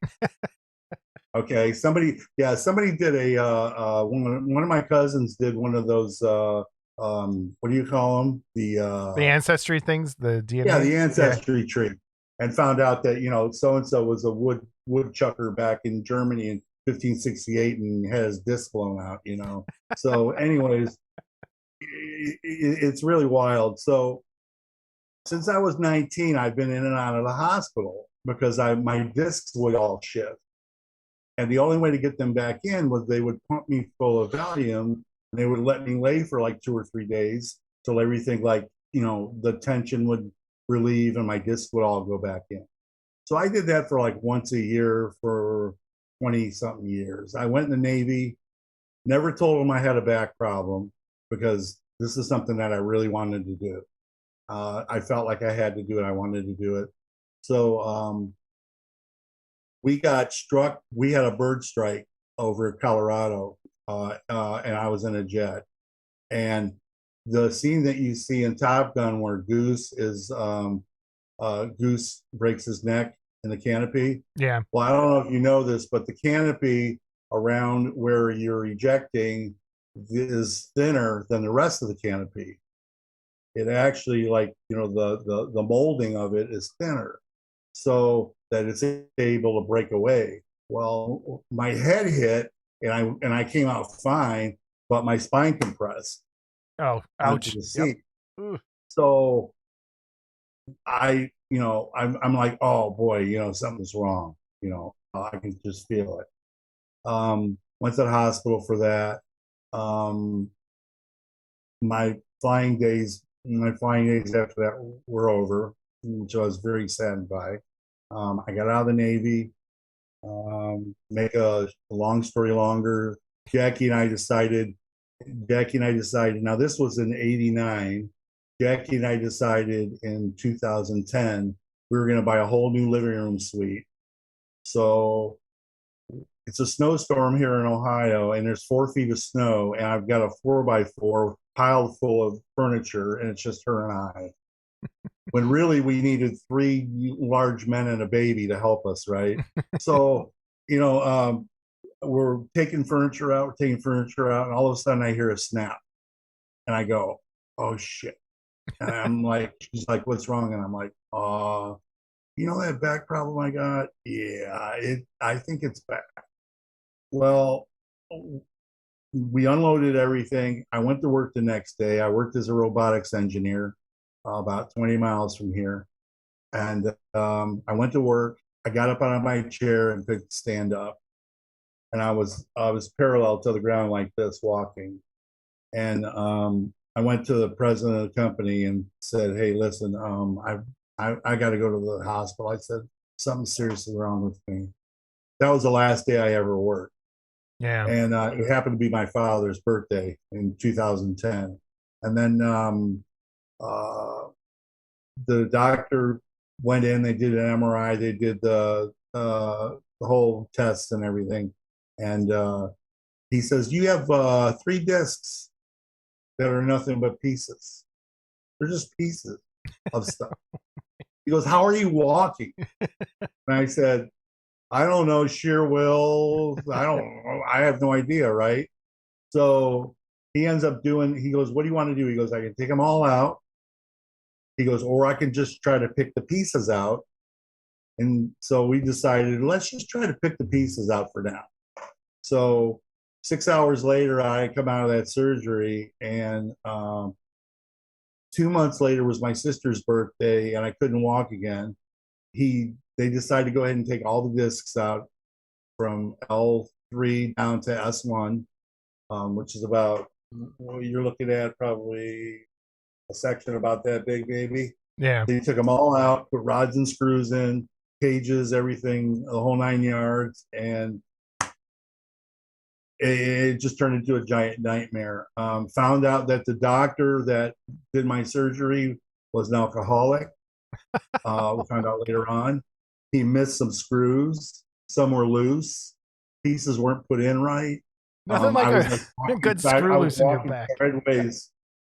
I mean, I could have been a perfect like zombie or something out of a movie for like a year, you know. But so now I'm in pain management now. We basically have it down to a science where I'm able to function, you know, and my quality of life has improved as a human being. You know, and I can function. I can sit here and I can write and you know, paint models and do all that other stuff. And so yeah, well, it's been a disaster. I was gonna say that's a long road to go down. Back is the worst. Yeah. And the thing about it is I had a surgery every 2 years for 8 years. Wow. And I've had over 2 dozen different surgeries to fix that kind of stuff. Man. So yeah, so stuff like this is like perfect for me. Doing modeling, you know, I can sit in a chair, I'm comfortable. I know when I can get up and walk. I can feel my legs getting numb. You know, your feet are on fire, stuff like that. So unless you know what chronic pain is, or you know anybody with chronic pain, it just affects your mind so bad. Yeah. You know, because you're emasculated. You're not the way that you used to be. I can't do the things I used to do. So yeah, it's a pain in the ass. Well, it's a pain in the ass. The closest thing to chronic pain I have is Jason. The feeling is mutual, sir. I think humor helps a lot. I think in any situation, I think humor helps a lot. I really do. And that's the outlet that I've gotten from, you know, all the writing that I've done, is I'm able to do a lot of the humorous stuff, the sarcastic stuff, the wild and freaky stuff, you know, about the government and political conspiracies and the injections and the vaccines and all that stuff that I write about. Well, so, let's go there for 1 second. You had some good news with writing, right? Yep. New published. Like, tell us about that for a second. Yeah, got picked up by a major publisher. So now I have. Before it was like, do I decide, do I want to write today? And now it's like, no, I have to write today. Yeah, I have a deadline now. So there's the next book they want by 1/22/22, which is Scarlet, which is a horror book, a horror novel. They've actually taken Indigo from me and said, we want to pay you for putting this book out on the market again. They liked it so much. It's actually like, it's a time travel invisibility steampunk novel that I wrote about 7 years ago. Basically, I got the new cover here. I'm showing everybody. Who's like the artist for the new one? What did they provided all that, right? Yes. Yeah. That's pretty cool. They said, we'd like to do a new cover for you professionally, because I've done all my own covers. Okay. On my book. So they said, let's do a professional cover and let's see how it turns out. Well, they did it, and it is like beautiful. It's absolutely gorgeous. Cool. If you look at her arm, if you look at the arm, the one arm is nothing but gears, like copper gears and linkage. And she'll eventually have a goggle over her right eye. They're working on that right now. Very cool. So, congratulations, man. That's a big deal. I thank mean, you. I'm sure that feels really good to be picked up after all this. It does. It is just like it's like a giant weight off your shoulder because I have to write, I have to find an editor, I have to do the cover, I have to market it, I have to, do everything, copyright it, all that stuff that I don't have to worry about anymore. Especially the marketing part. The marketing part is something that's very expensive. And they say there's an average of 1 million books being uploaded on Amazon every day. Holy crap. 1 million. Yeah, and there's no way to get found in all that. So that's somehow tough. you have to stand out. Yeah. You have to be able to stand out somehow. So well, I think we go into the same thing here with YouTube. It's like how many videos are published a day? How many stupid podcasts like this are there? And right. I don't have the time to Scott's retired. He could do some promotion, but I just, I have to work. So you've gone outside of your mind. That's funny. So with all that time you spent, you decided to get into producing model kits via 3D printing. So that's what we're really here to talk about, and how you chose to go with Gambody. Is it Gambody or Gambody? I think it's Gambody. That's okay. I think it's Gambody. It wasn't a hard decision because I scroll through YouTube all the time and I'm always looking for either model fairs, model kits, people putting models together, painting models, whatever. I'm so enamored with it because when I was a kid, back in the 70s, that's when all this started. And all of a sudden I see that Frankenstein one and I'm like, whoa, that's great. Let me work on this, And of course I've got my little eight tester enamel paint things, It only came in 8 and they had a thinner and they had a little brush. I had one brush. And by the time you painted it, really, you thought you were doing the best job in the world, but really it looked like, Michael J. Fox did it, Wow. Oh yeah, here we go. Here come the letters. But I'm sure he'll appreciate that. So he's watching. It brought back all those memories again. And I said, when I did the books, I said, wouldn't it be cool to do a homage to some of the characters of the books that look like the Aurora, or kind of look like the Aurora scenes, have the nameplates on them, are part of a novel, or one of the chapters of the novel that you may not be familiar with, but if you were to read the book, you would go, "Oh my God, that's exactly what that looks like." The first chapter of Emerald is they're producing these bounty hunters, these female bounty hunters out of these pots, and they're like, they have no face, they have no they're just a white form, and this whole robotic scene happens, and they end up stitching clothing to them, giving them a face and a wig and stuff, and they tell them to go out and go find so and so through DNA. They can track through DNA. They can throw this invisible net down and look at DNA and look at digital numbers and stuff. And so that's the scene that is the model kit from Emerald, where she's coming out of the pod. With the glass broken in those wires and stuff. Exactly, right. Now the spiders in that model kit are because she's originally from Planet Arachnid, and she crashed in Roswell, in Corona, in Roswell in '47. But what they didn't know was that some goo had escaped out of that. When they took it to Roswell, some goo, this yellow goo had escaped that was just filled with spiders. And later on, they had found it. They took it and they used it. And so once you read that book and you see that model kit, you're going to be like, oh, that's that scene perfectly. So all these I have in my head. Okay. You guys are not familiar with it. Public's not familiar with it yet. Nobody's familiar with it yet.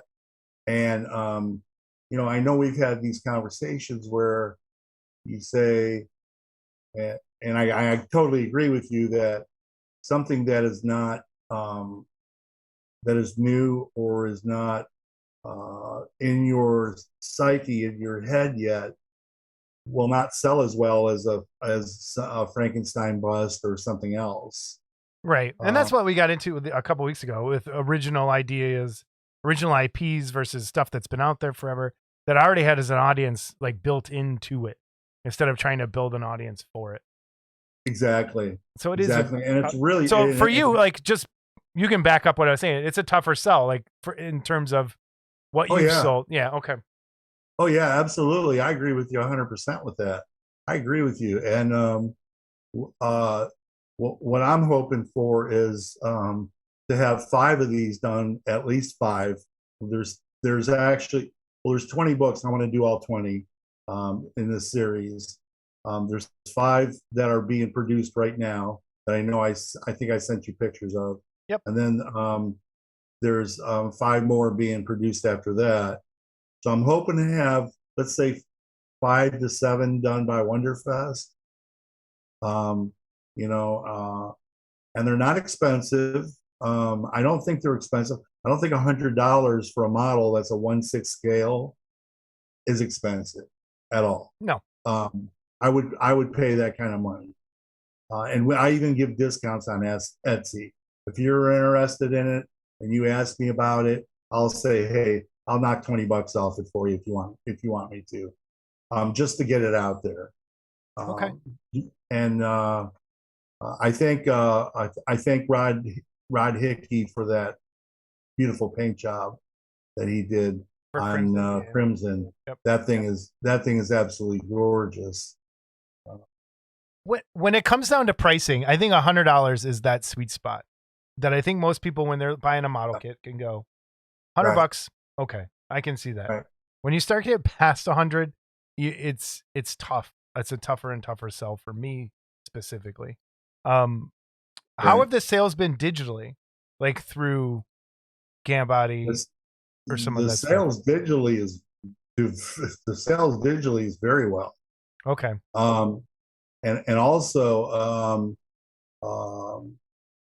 I personally can have these made on my own for my own personal use through Gambody, which is now, if you go to Gambody and you see a kit, let's just say Crimson, you see a kit, they'll mark it off on like Mondays and Wednesdays. They'll have sales.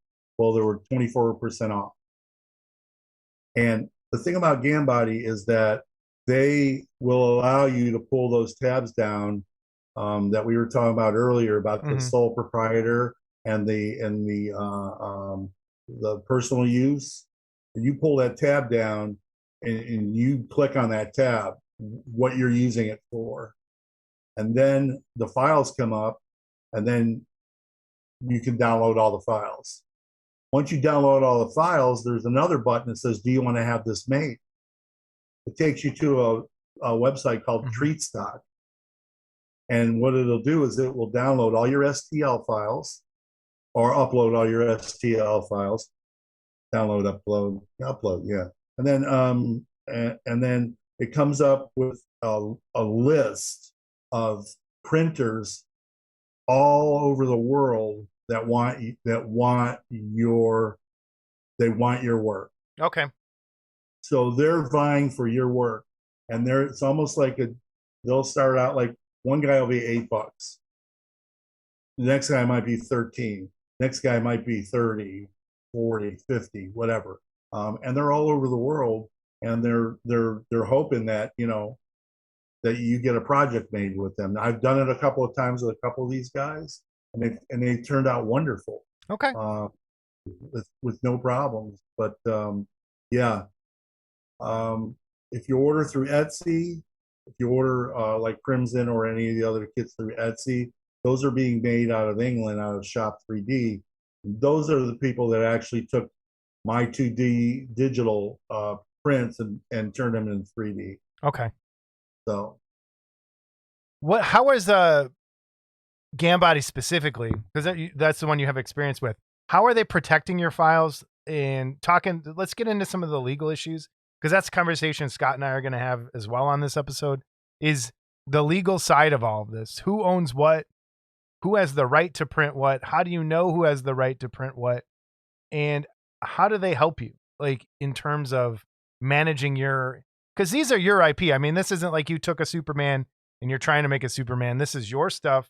This is, you know, this is not anything that's has a license from somewhere else. This is your stuff. So how is it being protected on there? Well, first of all, when you give them the files, when I get the files from Shop 3D, I'll give them the Gambody, and they put them in a queue, and they say it'll be 17 days before we get to your files or whatever. They will take it, and they will make sure, because these guys are like the upper echelon of making sure that things fit together. I mean, when you get a package from Gambody, it's gonna fit.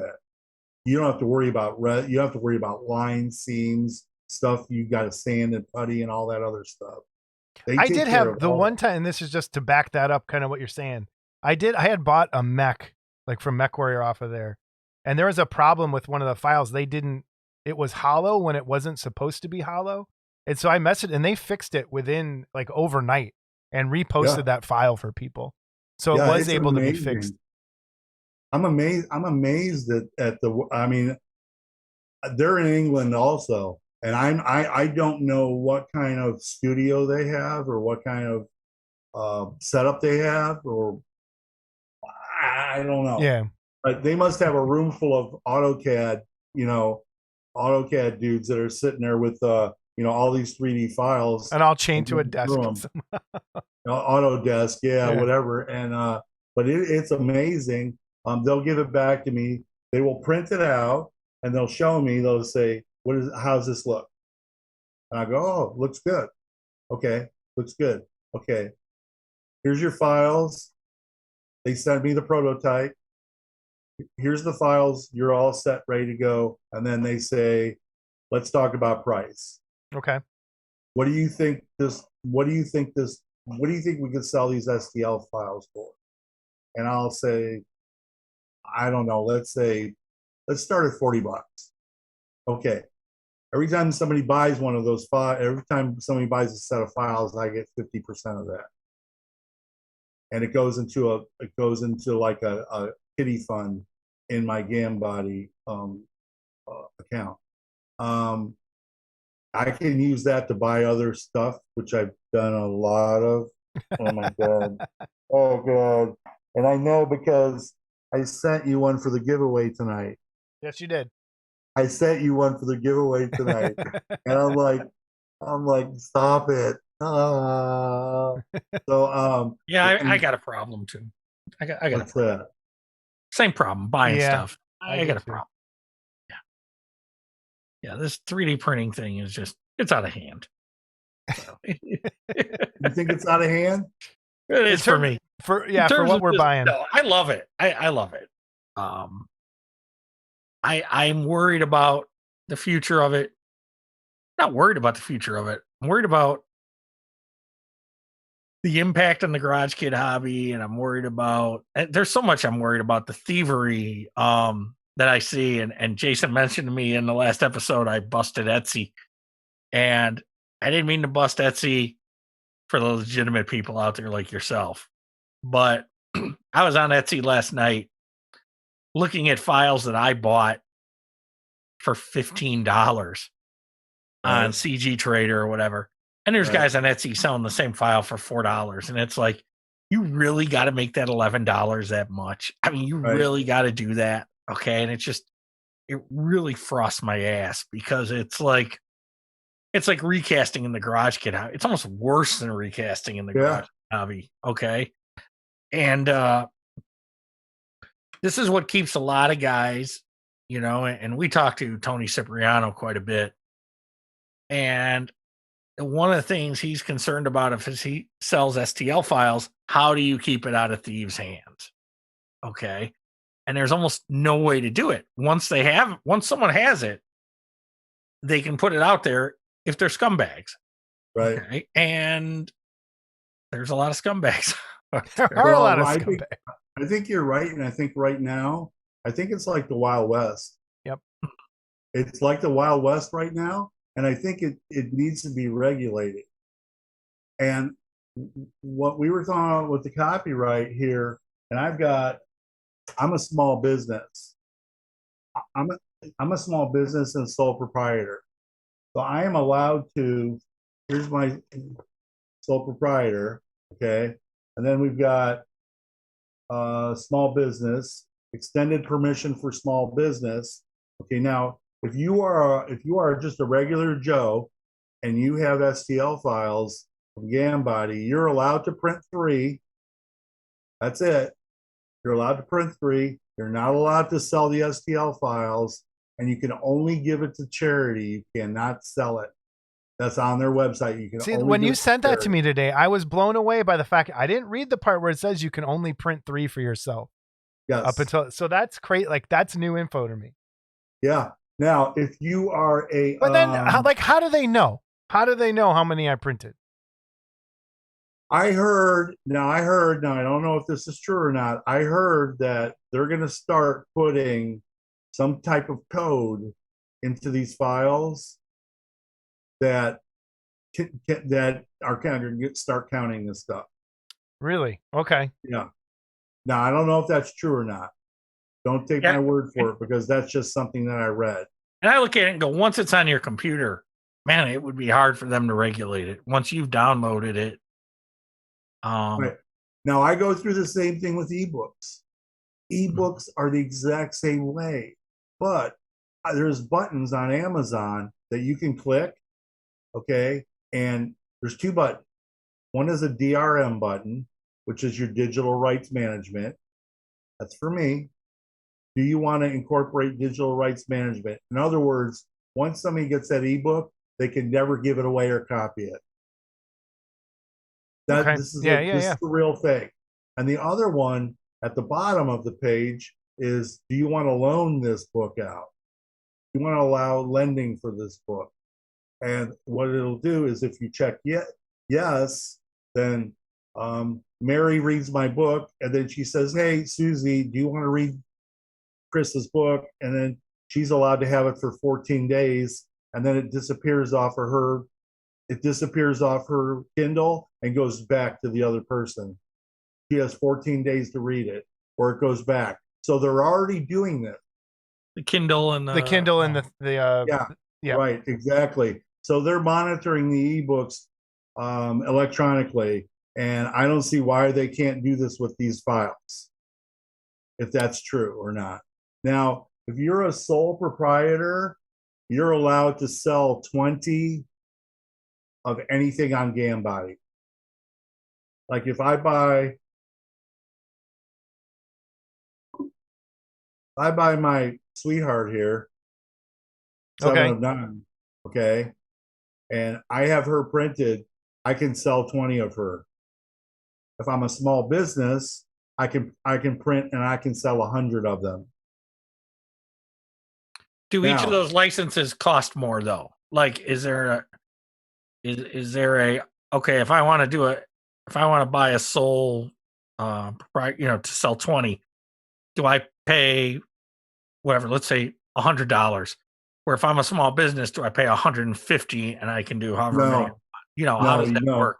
Okay, No, so you don't. check a box or No, you don't pay. You don't pay that much. I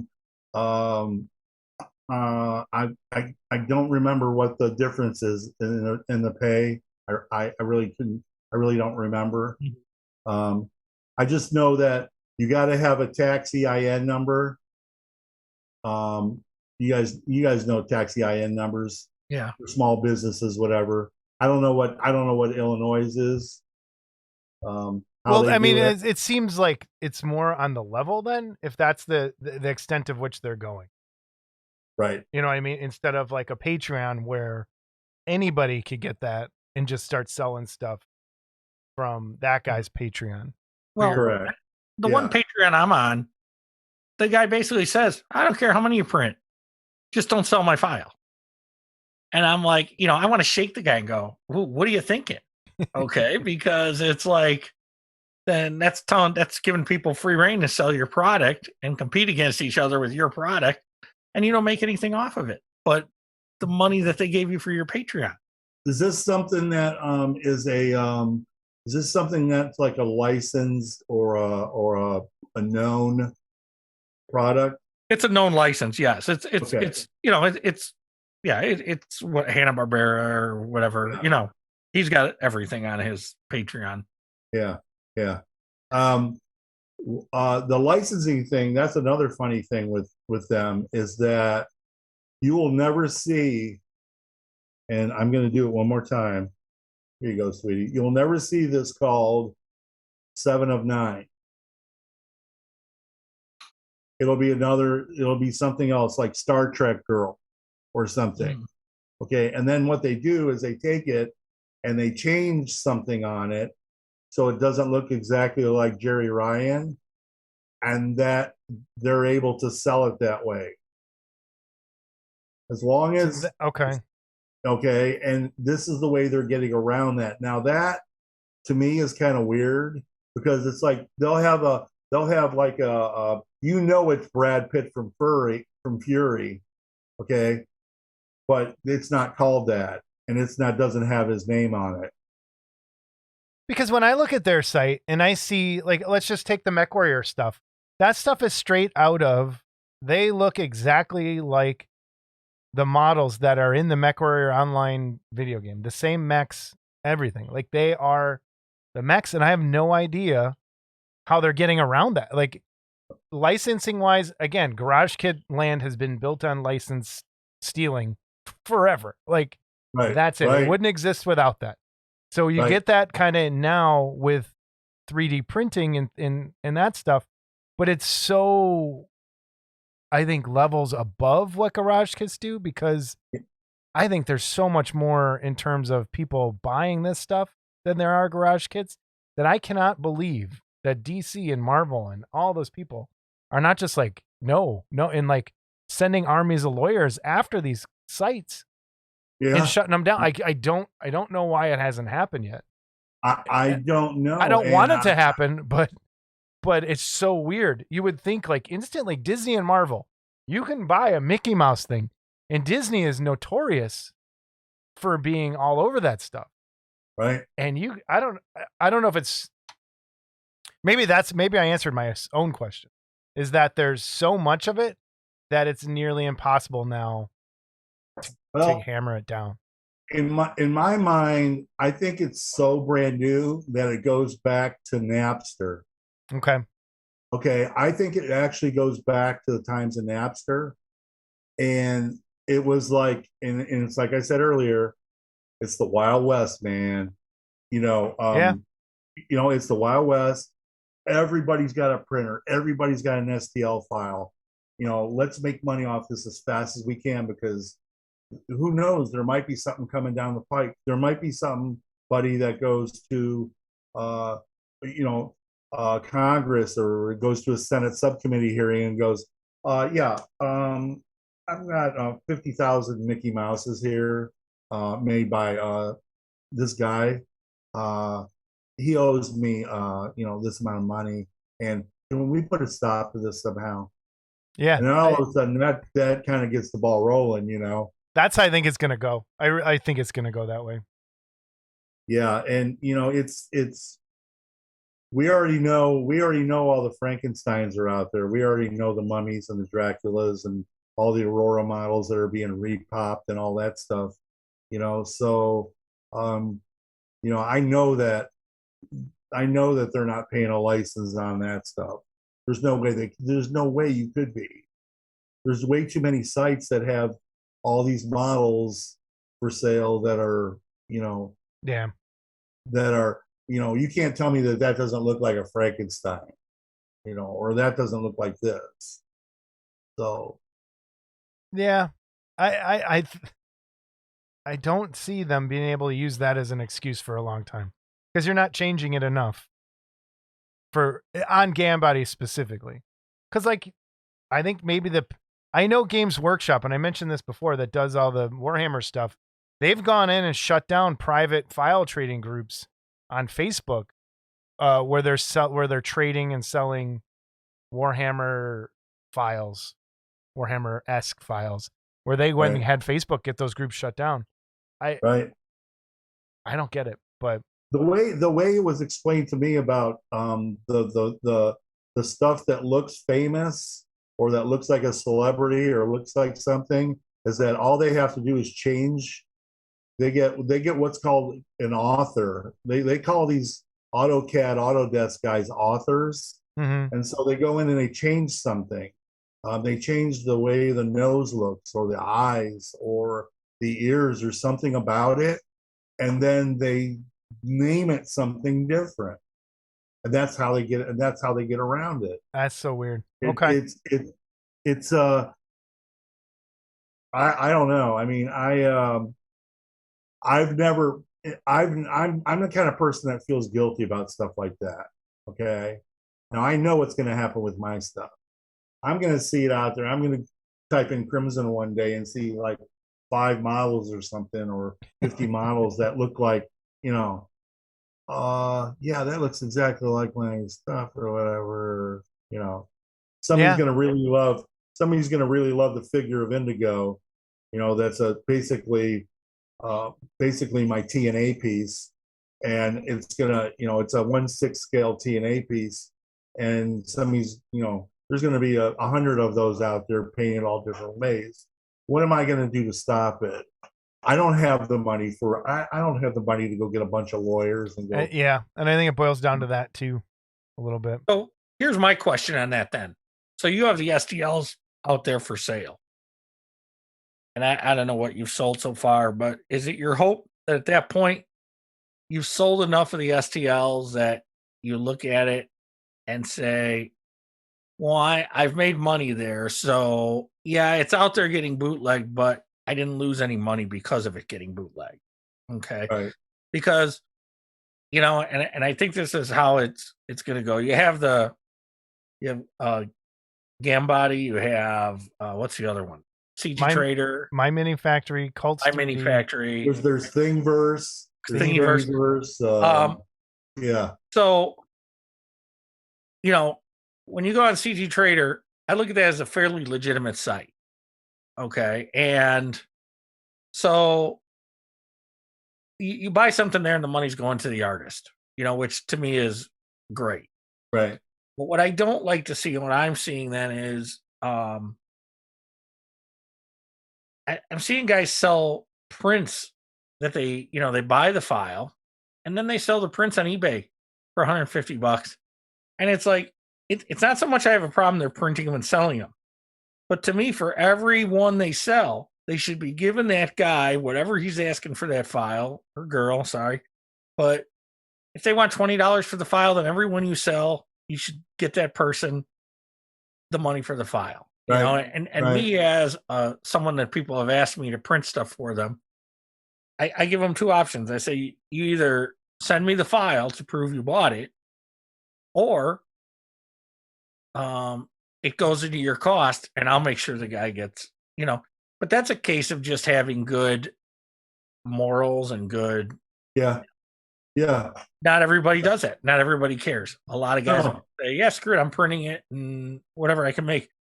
But then they go to eBay and stuff with it. And it's like, come on, guys. And what people don't realize is you'll force these guys either to never come in, guys like Tony that are skeptical about coming in because of that, for that very reason, or you'll force the guys that are out there that are doing it that'll just say, well, why should I do it? My stuff keeps getting stolen.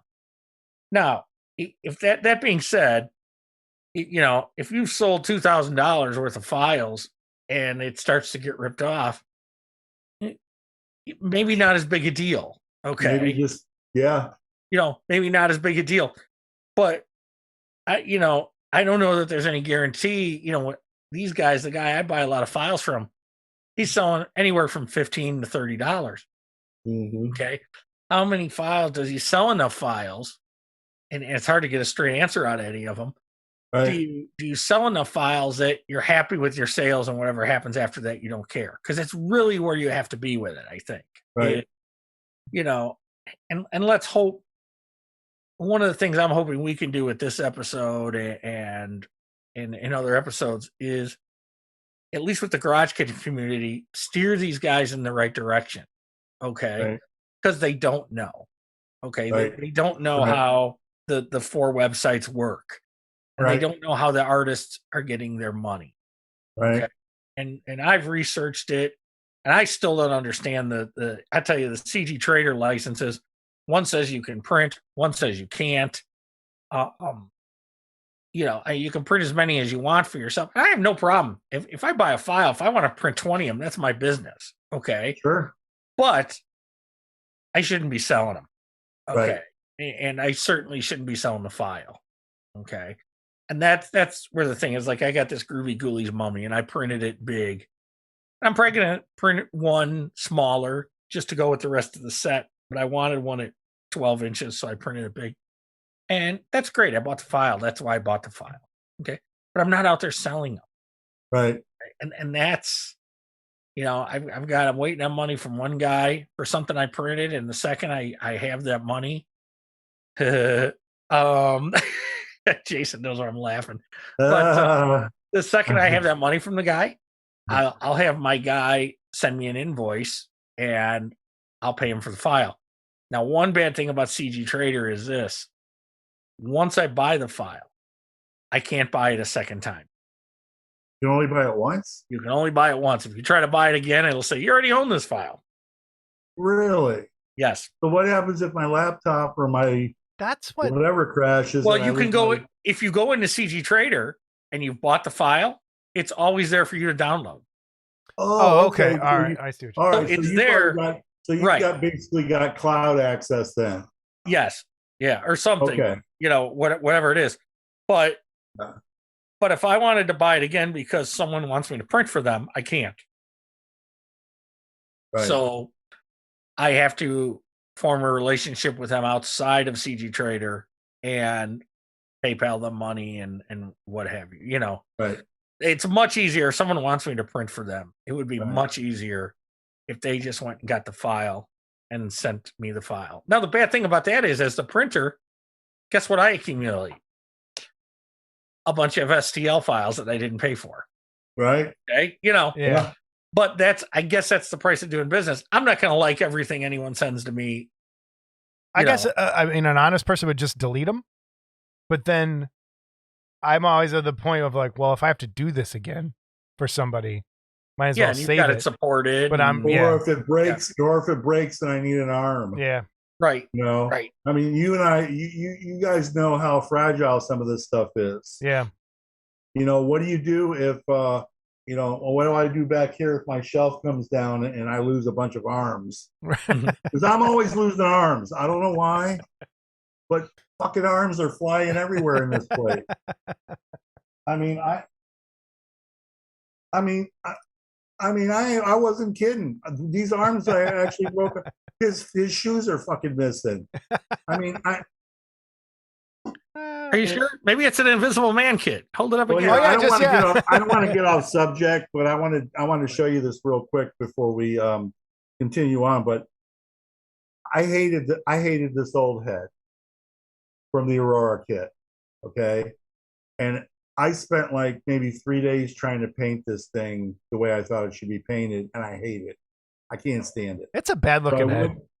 I went that damn head.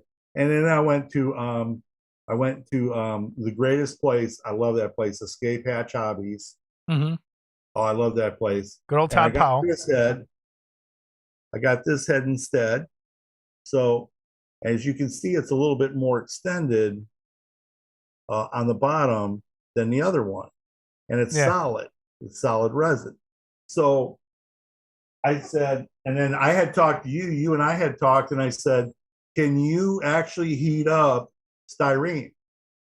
I wanted to heat up that head and pull that head off. And so, being the dumb, stubborn Greek that I am, okay, I took the head and I started wiggling it back and forth, right? And I'm like, oh, it's coming loose, it's coming loose. I went like this, and I pulled the son of a bitch like that, and the head came off, and the rest of it went flying. And there's a oh yeah, here. I think we have very similar building ways, actually. And house apes. The arm came off, okay, and then I said, where in the hell is the funnel? Okay, so Jackie and I, we looked for the funnel for hours, and we finally found it. Did you get naked and just roll on the floor looking for the part? Is that how you... So I think a lot of people do. Yeah. I'm like, yeah. Whenever he gets frisky, he calls, Jackie, I lost some parts. Oh my God. And this was all for a stupid head, but I'll put it back together. He'll look good. And I'll be like, oh yeah, he's on the shelf. He's okay. He's fine. So. I gotta believe there's nothing worse than the back guy drops something on the floor and goes rolling under something. He just looks in and goes, oh, fuck. Yeah. Okay. Yeah. The other thing that I did that was extremely hilarious, which I had no idea because I had never used this stuff before, but you guys had recommended the Epoxy Sculpt. Mm-hmm. Okay, for doing you knead it together, and then you can do all kinds of cool things with it, like silly putty, and it stays for like an hour and a half. Yeah, it's like the regular Tamiya putty where it just hardens like immediately. Yeah. So I got my Epoxy Sculpt. Okay, I give them a little. By the way, guys, I love this stuff. If you guys don't have this, damn get it. Abe is good. This stuff is good. I love this. Anyway, so I'm doing a little kit bashing. I got the Jimmy Flintstone girl kit with the creature, and then I got the whole creature from the Black Lagoon kit. And I said, why am I wasting all these pieces? They're just sitting here. So what I decided to do is I decided to incorporate. I put some sculpt in here and got this in here, and then I incorporated that back piece into the back of this. Oh, it worked. Then, that looks good. Okay, and then I sculpted this. I hit it with a brush to give it some texture. Nothing's been painted yet. He was black yesterday, but I was giving her a suntan. I'm trying to slowly go and give her a little suntan and stuff. So, and then the creature. I don't know if you guys have done this. Her arm goes around his leg like that. Oh, that's cool. And he sits, and she's actually like got a hold of him, and he's looking down at her. So is she drinking a beer? Is that what's in her hand? Yeah. She's drinking. Can you see it? It's a tiki. It's a tiki mug. Okay, all right. An umbrella in it. Oh, that's like a PBR. Yeah, it's a tiki thing with an umbrella in it. And I thought, well, wouldn't that be really cool if I just put those two together? That way I'm not wasting all these pieces. Yeah, that's cool. They're gonna sit in a box until I die.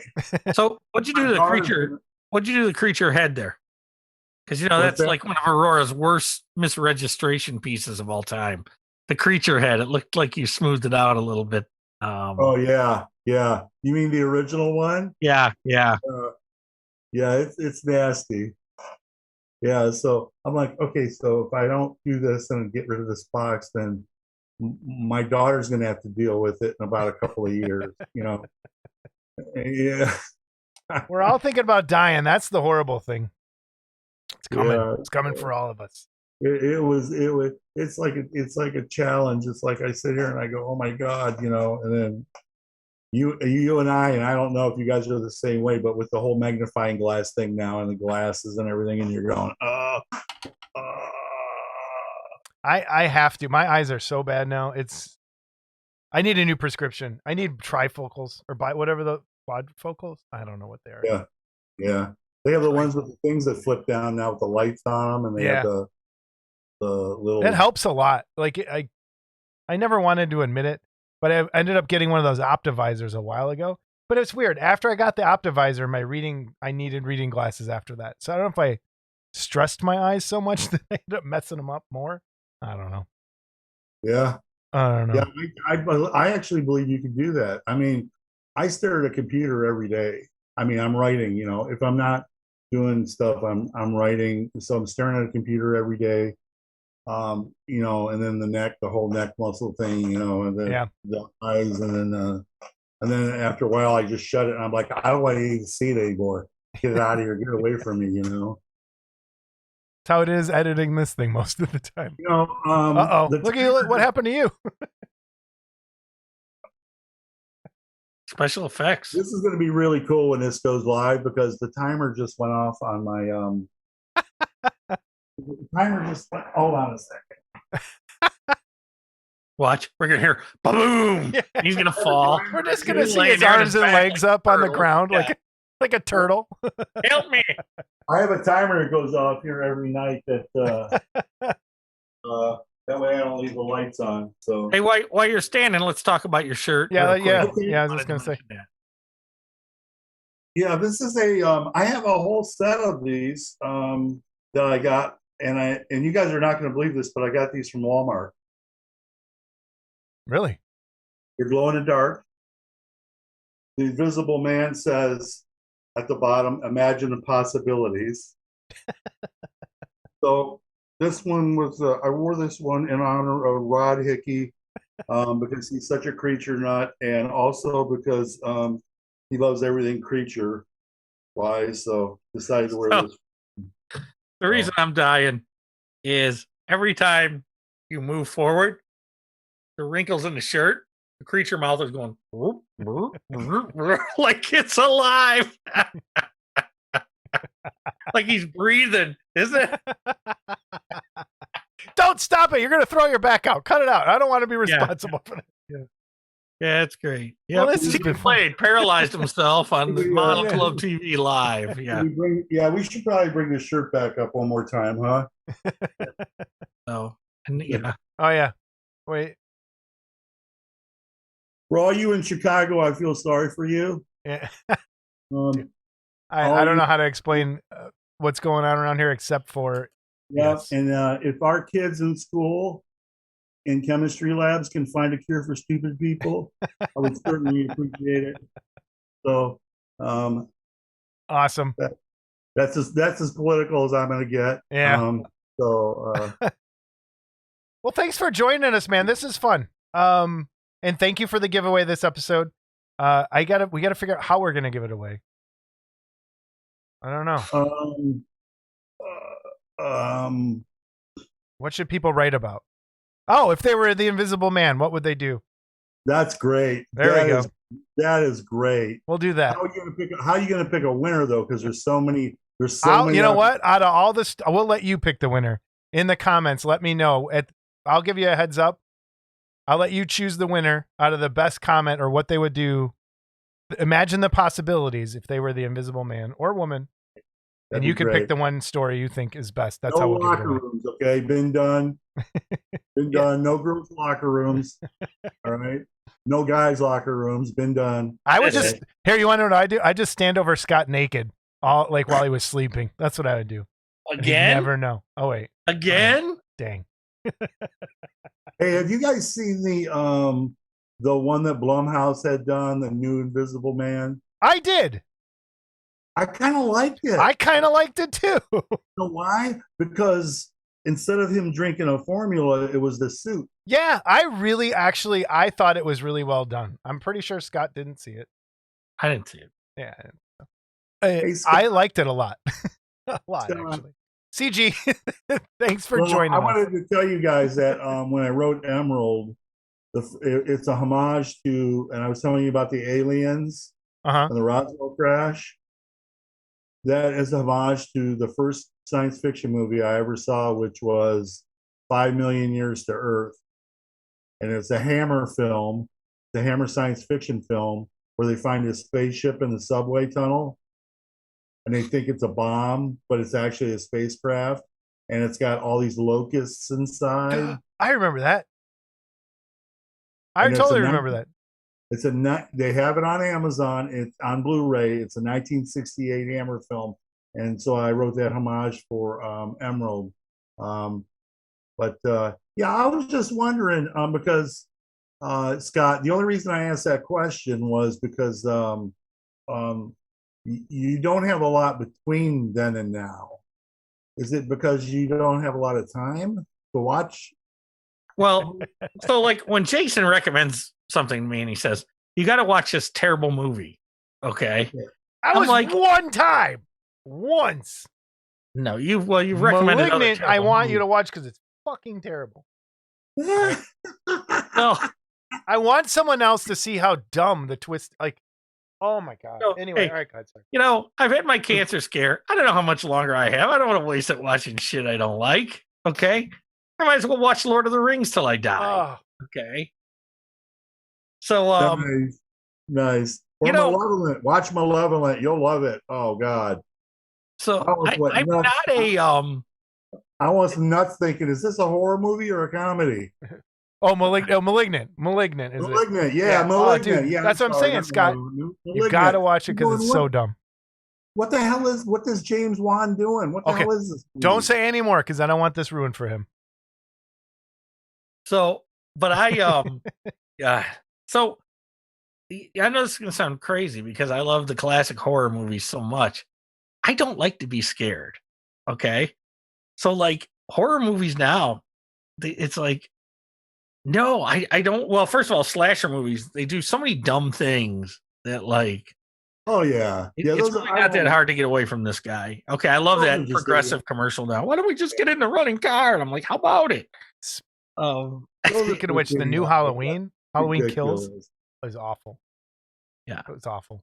And see, so, you know, it's something that's got to really, I don't know. And maybe we get this way with music too, but you get to what you like. And I don't know if you become closed-minded. Maybe I do, you know. It's like that, the new movie, The Eternals, that just came out. They said, don't waste your money. It's a piece of garbage. And I think Marvel's going down the tubes. You know what? I think Marvel's gone down the tube since really Iron Man. Iron Man was good. I like the first Iron Man. The second two, no. I like the whole first wave of Marvel movies up to the first Avengers movie. Yeah. And then I liked Winter Soldier. I thought Winter Soldier was really good. Yeah. And then from there, I thought it started to decline. Okay. I don't like really any of them, but that's just me. Because you don't like them because I like them. Okay. I don't like them because they're comedies with no real outcomes. Whatever. Ever. Like, tell me how good Man of Steel was with Kevin Costner. Man of Steel was better than any Marvel movie. I don't give a shit what anybody Don't use your powers. It is one of the best. Man of Steel is one of the best Marvel movies. Yes. Or DC movies. But I think somebody at Disney, now that they bought Marvel, has got a screw loose because all these movies are terrible now. They're horrible.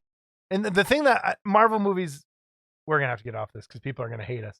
They're fine for what they are, but I don't like that every other franchise, since Marvel movies were successful, tries to copy the Marvel way of making a movie, where it's like, we'll do a little fight and tell a joke in the middle of the fight, so it's not serious, instead of being like, and that's why I like Dune so much, because it was a serious movie. They didn't try and tell stupid jokes throughout the movie. And it's like, they tried, when Guardians of the Galaxy came out, it's like everyone tried to now make it like Guardians of the Galaxy with a joke here, a joke there. Right. And then they do a little fight and then there's a joke and then they got to be sarcastic. And then it's just make a serious movie. I don't know.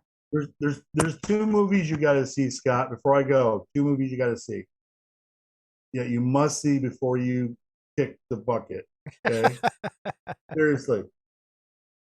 Seriously, the first one is Blade Runner. Okay, and the second one is They Live. So Blade Runner, I remember Oh. seeing as a teen and really thinking it was a snooze fest. Now, not saying I shouldn't give it another chance as an adult. Give it another chance. Yeah, I would. Well, okay. I love Blade Runner, but it's boring.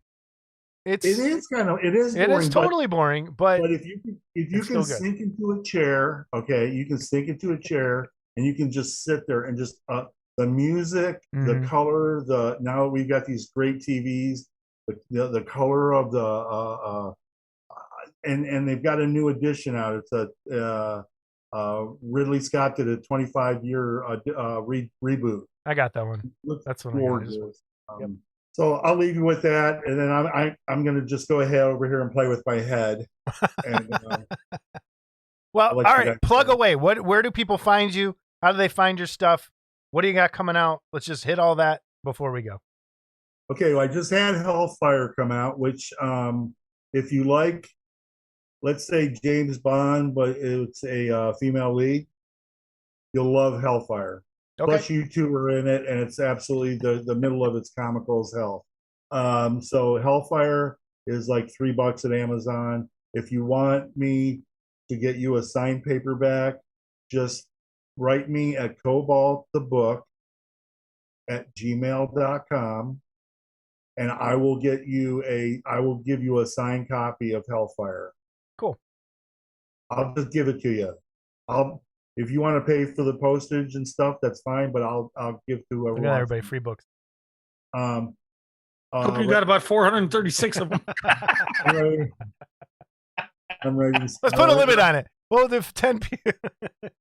If you want to know about any of the resin kits, update on the resin kits and the books, the website is pseudosynthpress.com. And then there's pages on there's at the top is tabs on upcoming books, and then also resin kits and links to where to get the STL files and all that. All right, man. Thanks for joining us. Be well. We'll talk to you soon. And I want to thank you though, real quick. Your support from the beginning has been great. Absolutely. The giveaways you've sent us and the encouraging words. And really, I want to just thank you for that. Absolutely. Thank you guys for doing this, because this is exactly what we needed. And you guys are the only ones doing it. I'm serious. You're the only ones doing this. When we deal with the models and we deal with all this stuff and talking about the resin and talking about different stuff and model kits and all that. You guys are the only ones doing it, and somebody else will come out with a 5-minute video and go, oh yeah, look at it, I painted my creature, and then he sets it back down, and then that's the video. I want to be immersed in something like this that's kind of interactive, and I'm glad you guys did it, and I've been watching since the beginning, and that's why I kind of put you in my book. But you pay a little homage there. By the way, we're getting no money for. Nothing. I don't think CG's getting money for it either, really. No.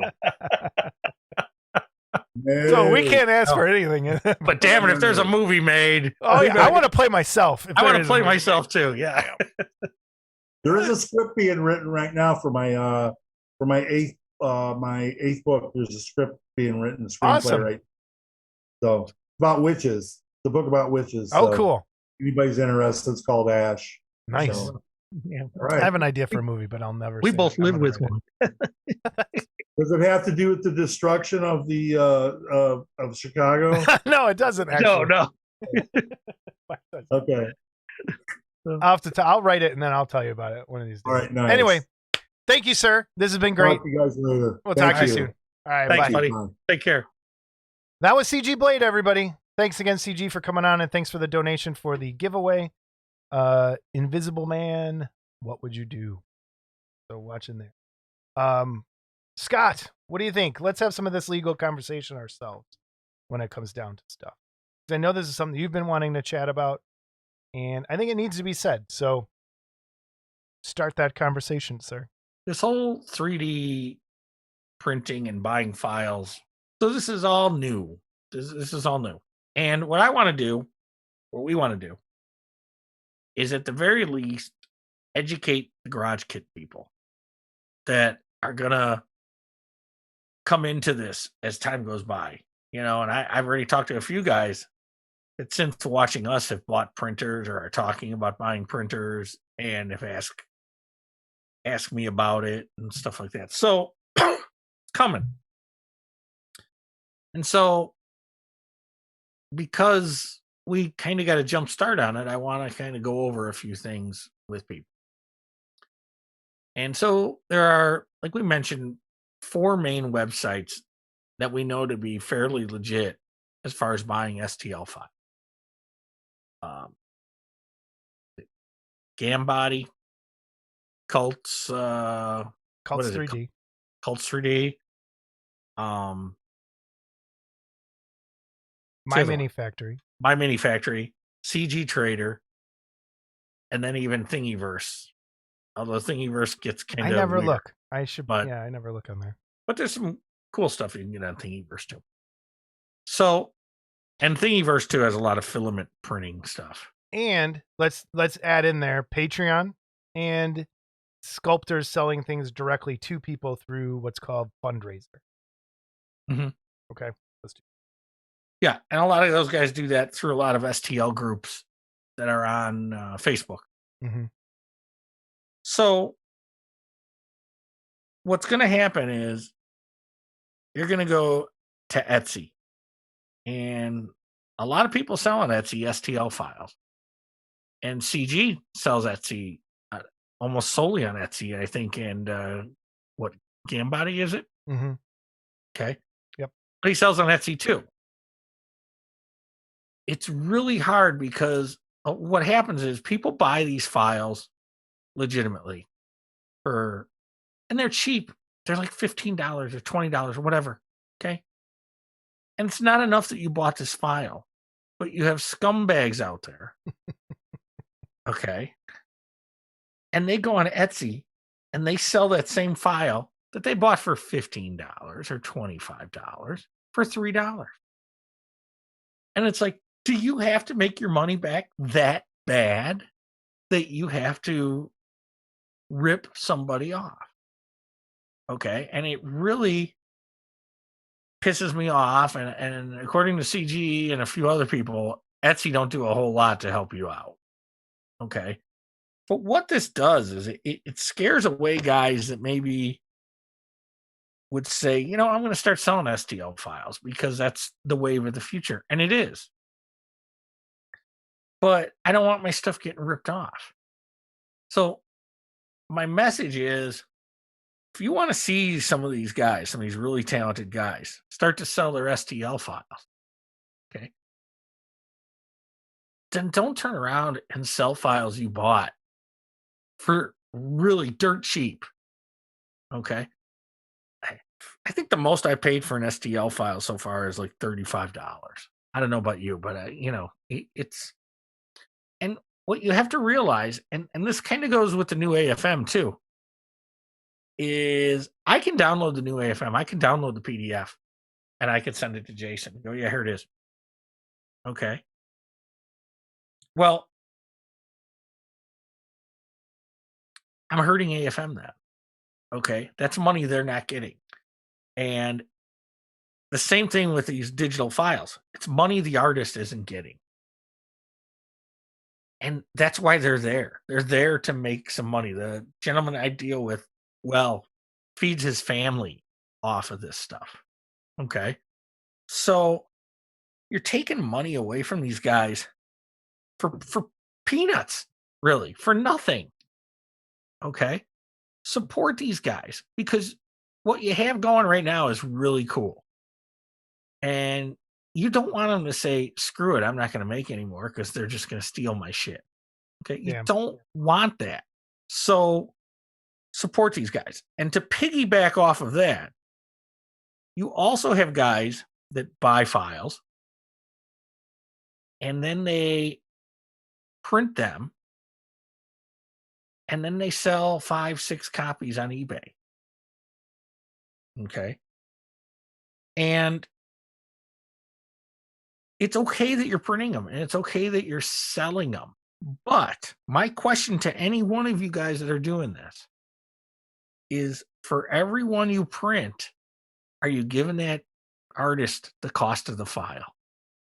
Well, I think the problem there too is there's got to be a better way, and I maybe it'll weed itself out, because some people legitimately have the right to sell those. Yes. So if you're on Patreon and you're on one of them that gives you that right, there's some that you have, if you pay for the merchant tier, Absolutely, you can yep. sell prints of what you've bought. And to weed those guys, it's almost impossible. If you go on eBay, how do you compare? How do you know who has the right to legally sell this to you and who's just printing a copy of what they have and selling it that way? There's got to be a way that, and I hope someone figures it out at some point, because I don't want to see people losing money.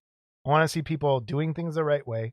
We always know there's going to be scumbags out there doing the wrong thing, always. But to try and make that harder and lessen some of that is what I think what we're looking for here. Well, and again, how about some moral conscience? So in these days, are you kidding me? I know, but I mean, it's so. To give you an example, sells his Frankenstein Jr. file, was $25, now it's $40. Okay. And I have someone that I printed one for. So the options I give that person is, I'll put the price of the file in the price of the kit when I quote you a price for printing it. Or you prove to me you bought the file, and then I'll print it for you.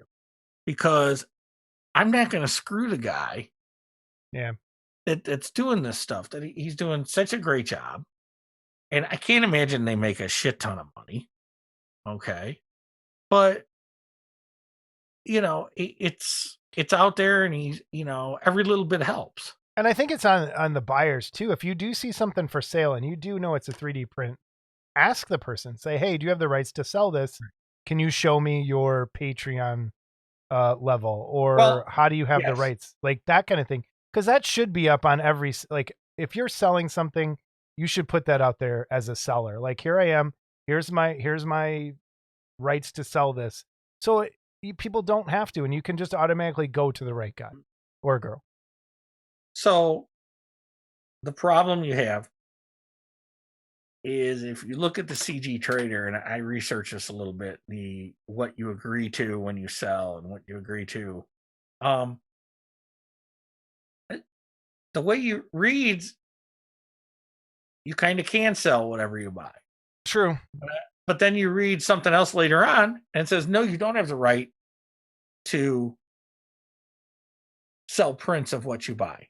Well, even what CG just gave us that we found out today, like if you download something on Gambody legally, buy that file, it's saying you can only print it 3 times.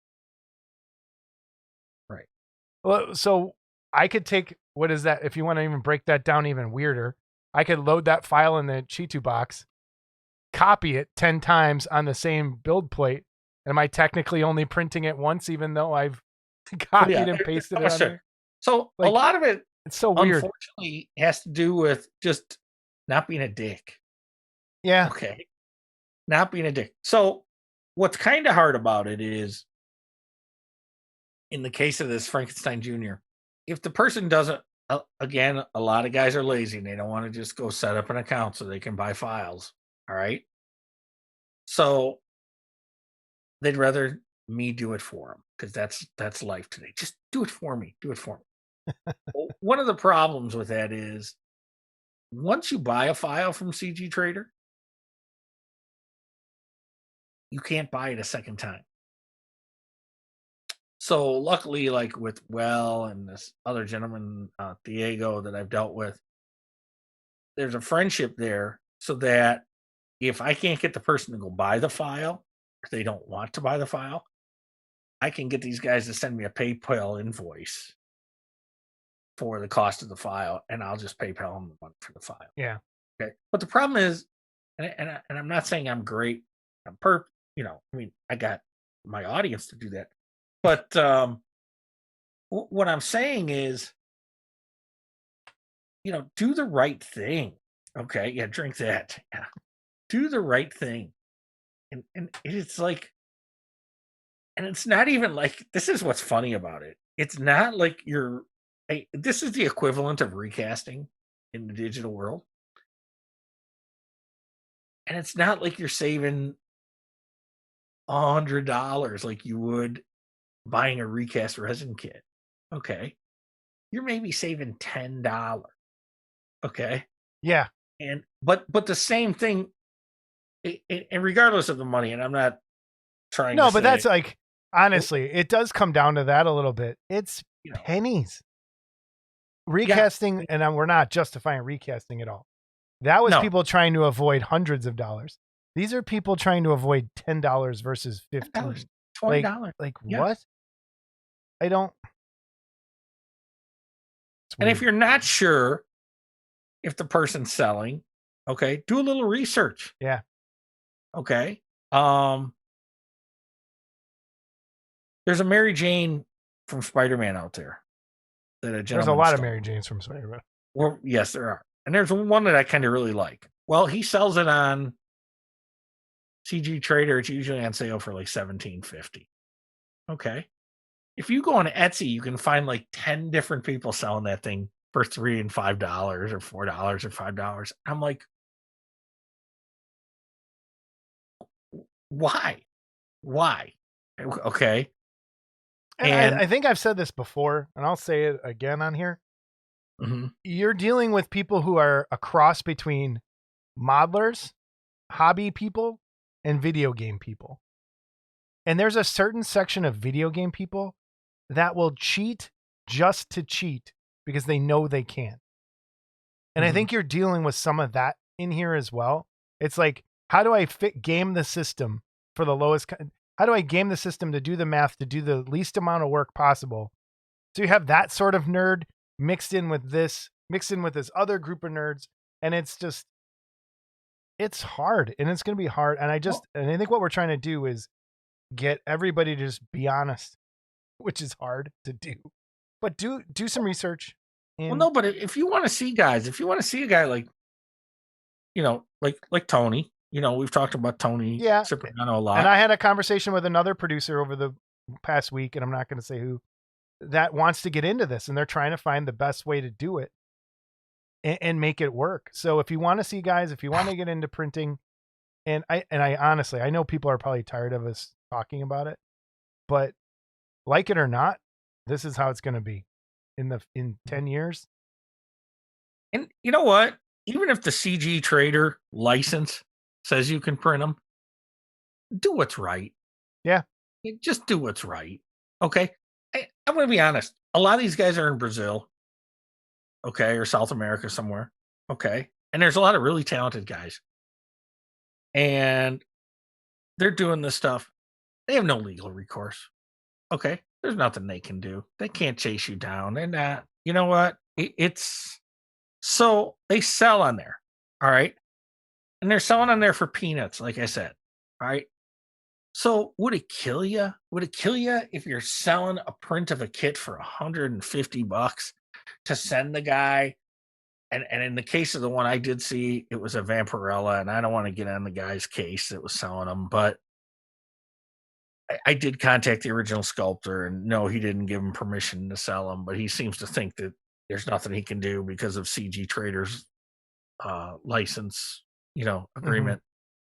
But would it kill you, dude? You're selling that thing for $150. And I know, Jason and I know for a fact, especially if you're printing it hollow, you're not spending much more than $25 in resin. Okay? And the time on your printer that you don't sit there and do anything, you turn it on and you walk away for 10 hours. Okay? And we're not, I mean, the other side of that coin is there's a reason prints cost what they do. Yes. Well, I'll get to that. Yeah, when we talk about it with CG before, but so okay. So you got $25 worth of resin into it. and you're going to make $125 on this thing, and you can't sell the guy, you can't send the guy the $30 for the file. So you know what? Maybe he'll make something else that people will want to buy and paint and stuff like that. But if he keeps seeing his stuff being ripped off, maybe he's going to say, screw this, I'll just do it for myself. Okay. So again, just don't be a dick. Yeah. Okay. I think that's where Don't we be a leave it. cheap ass. And even if you think you're within your rights, okay. And there are, again, I'm going to say there's sometimes you are. Okay. I'm in a Patreon where the guy says, hey man, I don't care how many you print, how many you sell, just don't sell my files. Okay. Now, I don't think that's a good decision on his part, but if that's his choice, that's his choice. Okay. Yeah. But that's not the CG Trader or one of these other sites. And I don't mean to pick on CG Trader, but you know, and that's why I've found I mean, personally, I think I've bought more stuff off like my mini factory. It seems like it weeds some of that out more than CG Trader does. They might charge more on a commission side of things, but I've been finding, I think the best way to really support the artist is probably either through Patreon, because you know you're dealing directly with them, or with finding the guy selling the file himself through something like Fundraiser, because then you know that money's going to them. You know they're not having to take a commission out or any of that kind of thing. But yeah, it's fun to go through CG Trader and find stuff and do it that way. And if that's the only way artists are doing it, yeah, fine. But if there's a way to buy directly from the artist without a middle person, I think that's the best way to do it. And then maybe figure out a way. But well, and a lot of these fundraisers, the guys, let's just throw a number out there. All right, when I raise $1,000, then I'll release the STL. Okay, because then he looks at it and says, I got $1,000 for my sculpt, which is if it was a clay sculpt, that's what I would sell it for. If I did this sculpt for someone else, that's what I would do it for. So once I make that money, then what you have is a lot of them will put it on these websites to sell. And then if it does get hacked, well, I don't want to say hacked, but does get sold by some unscrupulous characters, they've already made their money. Yeah. Okay. And it's going to happen. Now, that being said, that don't say then go buy it from the jerkweeds because the guy already made his money. If any way you can, you can support these guys, and by all means you need to. Okay. Yep. Because they're making really good stuff, really cheap stuff. Like I talked to you about the golem there. It was what, $25? Maybe another $25 of material to print it. It's Gollum. What a golem, golem. Pick it up again and break it. Yeah. So I could tell you it, but so anyway, so look at that thing. It's a huge kit. And this is where I think it's $50. Okay. This is where people I think get mad at me too. Like, yeah, I don't buy as much garage kits as I used to, and I feel bad about that. But no one's making this. And it's because these garage kit guys aren't into it. And the only place for me to find something like that is through these people doing it that way. Mm-hmm. And that's what I'm into. Yes. I'm a painter, I'm a builder, and I'm a modeler. And if I want to find stuff that I like, and the best way for me to do that right now is through printing stuff. Well, and like me with the cartoon kits. Okay. None of these the Precious Pup, no one's ever going to make a Precious Pup model kit. Okay. I don't even know why someone would do it digitally, but yeah, sure. Bust Wells' ass now. That's good. Actually, I want Well to. I might have Well do something. So, and a prime example is like the Scarface duck that I just did. That's something that I wanted. All right. So I took a chance, and and at the end of the day, if it doesn't make it, you still have that kit you wanted. Yeah. And it didn't cost you that much more than a regular garage kit. Well, no, the price for doing it was, he was reasonable, and sure gave me a good price because we've promoted the hell out of him, which he is really grateful for, but really easy to work with, like I said. And in the end of the day, if I sell 6 or 7 of those things and break even, yay me. and then I sell the STL files, and yeah, if I see them getting sold by someone other than me or then there's going to be an issue, and I'll try to track it down, but I'm not going to spend my life tracking it down because I'm going to move on to the next thing. Yeah. And so as a sculptor, you got to kind of get into that mentality too. Okay, I got my money. Whatever happens, happens. It sucks, but it's going to happen. But All right. yes, there's so much there. And this is why a lot of the garage kit producers are kind of not liking it. A lot of the boards aren't allowing a lot of stuff yet because there's so much craziness going on, and it's just going to get worse when the scanners become affordable. Yeah. And then you're really going to see some garage kit stuff happening that is not going to be cool. So, again, this is more of an education for the garage kit guys. It just, like you said, it boils down to try not to be a dick. Don't be a dick for pennies. Don't be a dick, period, but don't be a dick for fucking pennies. Jeez, you need the $10 that bad, I'll send it to you. Okay. Now that doesn't mean I want 100 fucking emails that I want. I want $10. Okay. And wait. Brian Clark, don't even think about it. I wouldn't send Here's the voicemail number. You can call and leave a message for Scott. So yeah. Brian Clark, Mark Worthling, I'm not sending you a dime. Okay. Speaking of which, let's move on. Anyway, yeah, let's move on. Yeah, and I'm sure we'll talk about this again. And man, if anyone wants to come on and talk about this or debate this, that would love to have it.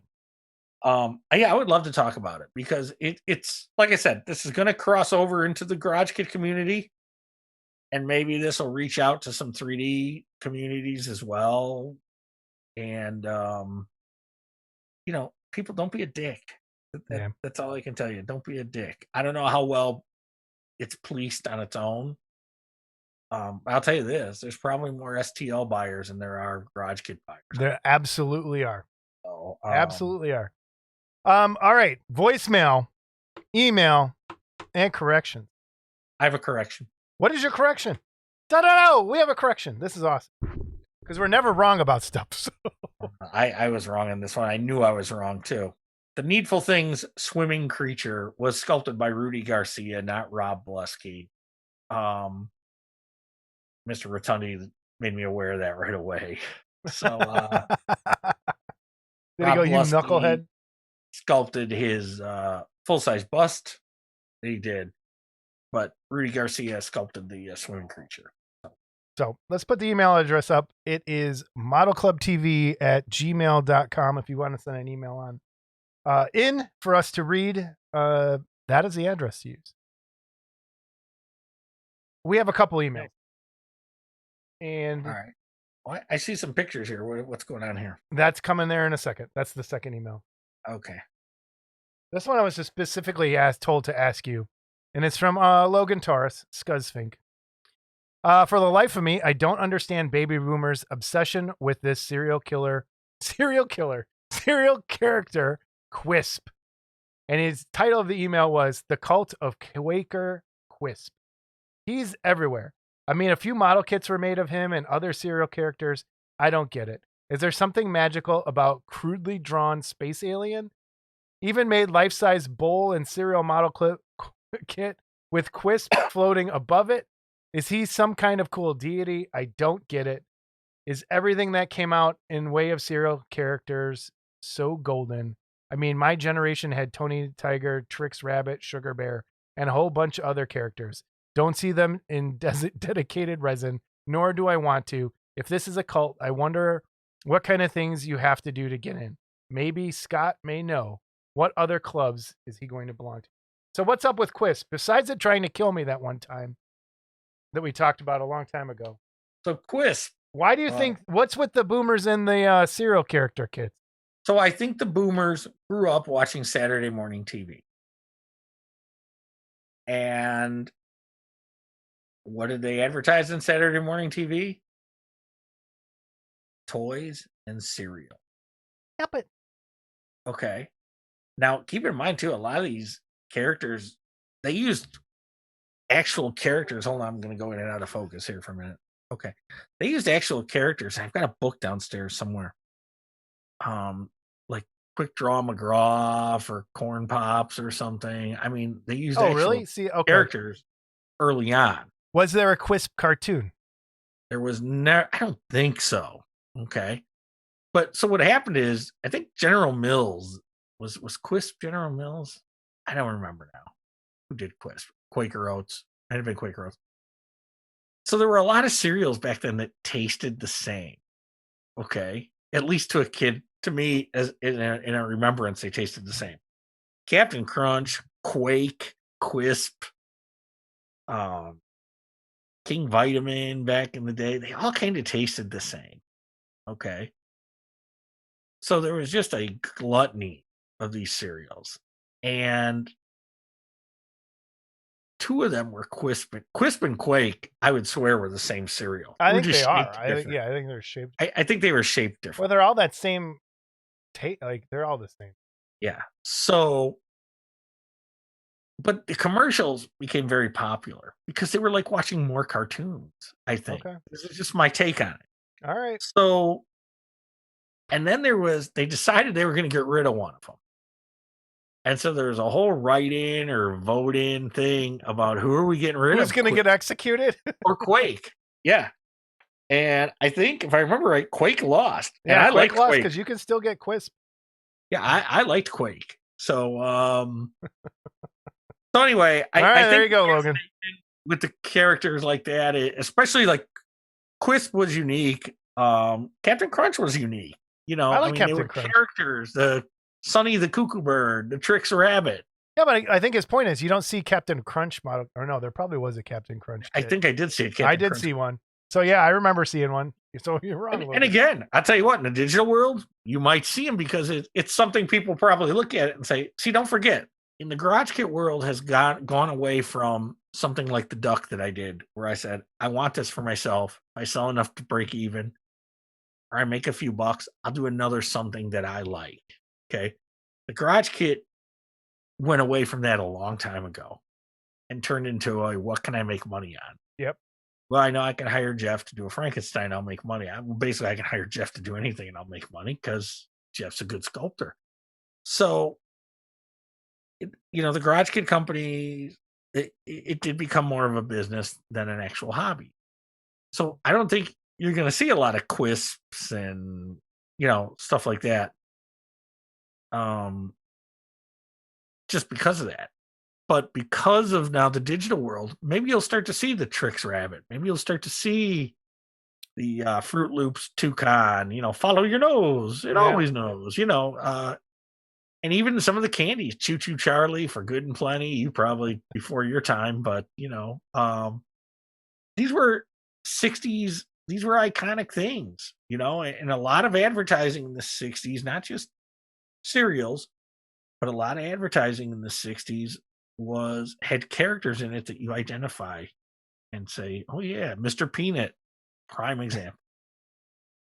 You identify with Mr. Peanut?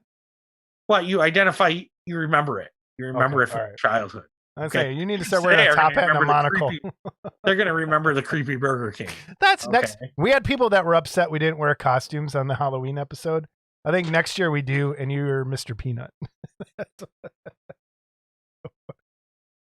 All right, from Mark Worthling. Email. We should charge him to read his emails. Watched episode 33 last night and really enjoyed Scott going through his best of pick. Jason, when you asked before he went through the best creature kits, if I would agree with Scott's choices. Well, I called them before he even said them. He and I were lockstep on land creature and swimming creature, which is pretty cool. Now, what Scott didn't mention was the other film, Revenge of the Creature and Creature Walks Among Us. So I do have picks for those films. Best kit from Revenge of the Creature is Exo Facto Jaeger Classic Volume 4. Kit pictured, built and painted by Dennis Lang. So we have that. Sculpted by Jeff Yeager, 1/6 scale. And that's when he's tied to the anchor, correct? Yeah, we did show a picture of this. I think we did. Yep. And the best kit from Creature Walks Among Us is the 1/1 scale bust by Blackheart Models, painted by Mark Worthling, of course, and sculpted by Steve Wang. That's a cool kit. And I love his eyes. Mark did a great job on those eyes. Yeah, he this was actually a really good kit. It's huge though. It's It is huge. giant. Yeah, it is big. And you know, I know I'm gonna get in trouble for this, but I always thought this creature makeup looked like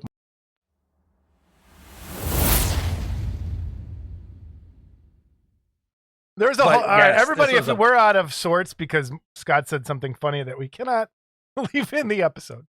Also, the question came up about Earthbound Studios' Big Head series and what scale they are. I know a little bit about this since I have partnered with Mark Brokaw on several Big Head kits. And they are not.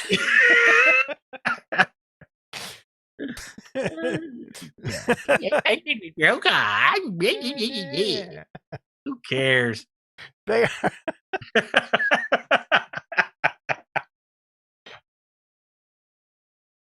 I can't even Take go. that Worthling, you bastard. They are not really any scale. Since a big head can be any subject, Mark wanted to have a standard size. So the standard is 8 inches from the bottom of the chin to the top of the head, regardless of the subject. Amazing Colossal Beast, for example, was gigantic, but he is still only 8 inches from the bottom of the chin to the top of the head. Pretty genius, actually. So regardless of the character, they all fit together in a display. No, the bigger big heads like, no, oh, it's supposed to be now. Now, the bigger big heads like Vincent Price and Aliens, for example, do not fall into that rule of thumb. So most of them are 8-inch faces. That's what it is. Wow. Okay, we have one email from Phil. Gentleman number 33 was shorter and sweet. Well, we have news for him. This is going to be a longie. Happy belated birthday, Jason. Thank you, sir. Side note, Jason, what do I search for to find your YouTube site? Well, it is linked at the bottom of every single one of these episodes. So if you want to just go to the bottom of any Model Club TV episode, Don't bust on Phil. It's there at the Phil bottom. Watches every episode. Okay, Well, Phil I don't think- participates. Okay, the benefit of the doubt. Phil? No, I'm just giving him the benefit of the doubt. It is almost always the very last thing. So if you don't scroll all the way to the bottom, you probably miss it. But if you just to search for, I think if you just type in Jason Walker model painting, I'll probably show up. But I'm sorry. seriously, there's just a link here. I'm sorry, Phil. He's a dick. Being a dick. Here are my suggestions for Scotty's number 1 picks. No one So- cares. Further episode. Oh, so I just anyway. He's my friend. He's not your friend. He's my friend. I know. So here you go. Your favorite B movie model kit, favorite Harryhausen figure kit, favorite Fink weirdo kit types, girl figure kits, superhero figure kits, Hammer horror, cartoon character figure kits, be they 3D printed or resin, vinyl, or styrene. One final question: have you guys gathered enough interest from fellow Chicago area modelers to have your own swamp meet? We Portland, Oregon area Northwest figure modelers are hoping to have our next long-awaited damn the COVID gathering. The guy's house that it is most centrally located, where most of our guys can attend, has just finished putting on a huge addition onto his house. More display cases. That's cool. And Phil, I think we had 2 people reach out to us. I had another couple that I talked to, but not a lot. Not enough to do it in a short period of time. We had good weather. Yeah. So I think what we should do is maybe in the this ought to be good. Yeah. maybe in the spring we revisit this. Okay. And just put a date out there. Yeah. And say, okay, look, this is the day. If we can get a head count, that would be great. So we can have food. Okay. It'll just be me and you giving each other massages, I think. Yeah. Rubbing each other's feet and stuff. Yeah. I wouldn't touch your fucking feet for fucking fuck feet. You nasty fuck. You probably got webbed feet, you son of a bitch. Okay. Well, leave that in. Where does that even come from? Probably probably have webbed feet. So, Now you're making fun of genetic disorders. Great. whatever. Anyway, so yeah, no, I think that's a good idea. Okay, and finally, we have Thank some. God. I know. We're doing this for 4 fucking hours. Hold on. And we're gonna have web on. We're gonna have web on. Yeah, so we that's have gonna web be on next an episode, hour so episode. Okay, you know. we're practicing. Okay, voicemails. We have voicemails this episode, Scott. Are you ready? Sure am. Are you sure? Let it rip. Hello, Jason. Happy birthday. This is a Joker. Happy birthday, Halloween boy. Have a good birthday. Goodbye. The Joker has wished me happy birthday. Thank you, Joker. Whoever did that, that's a pretty good Joker. So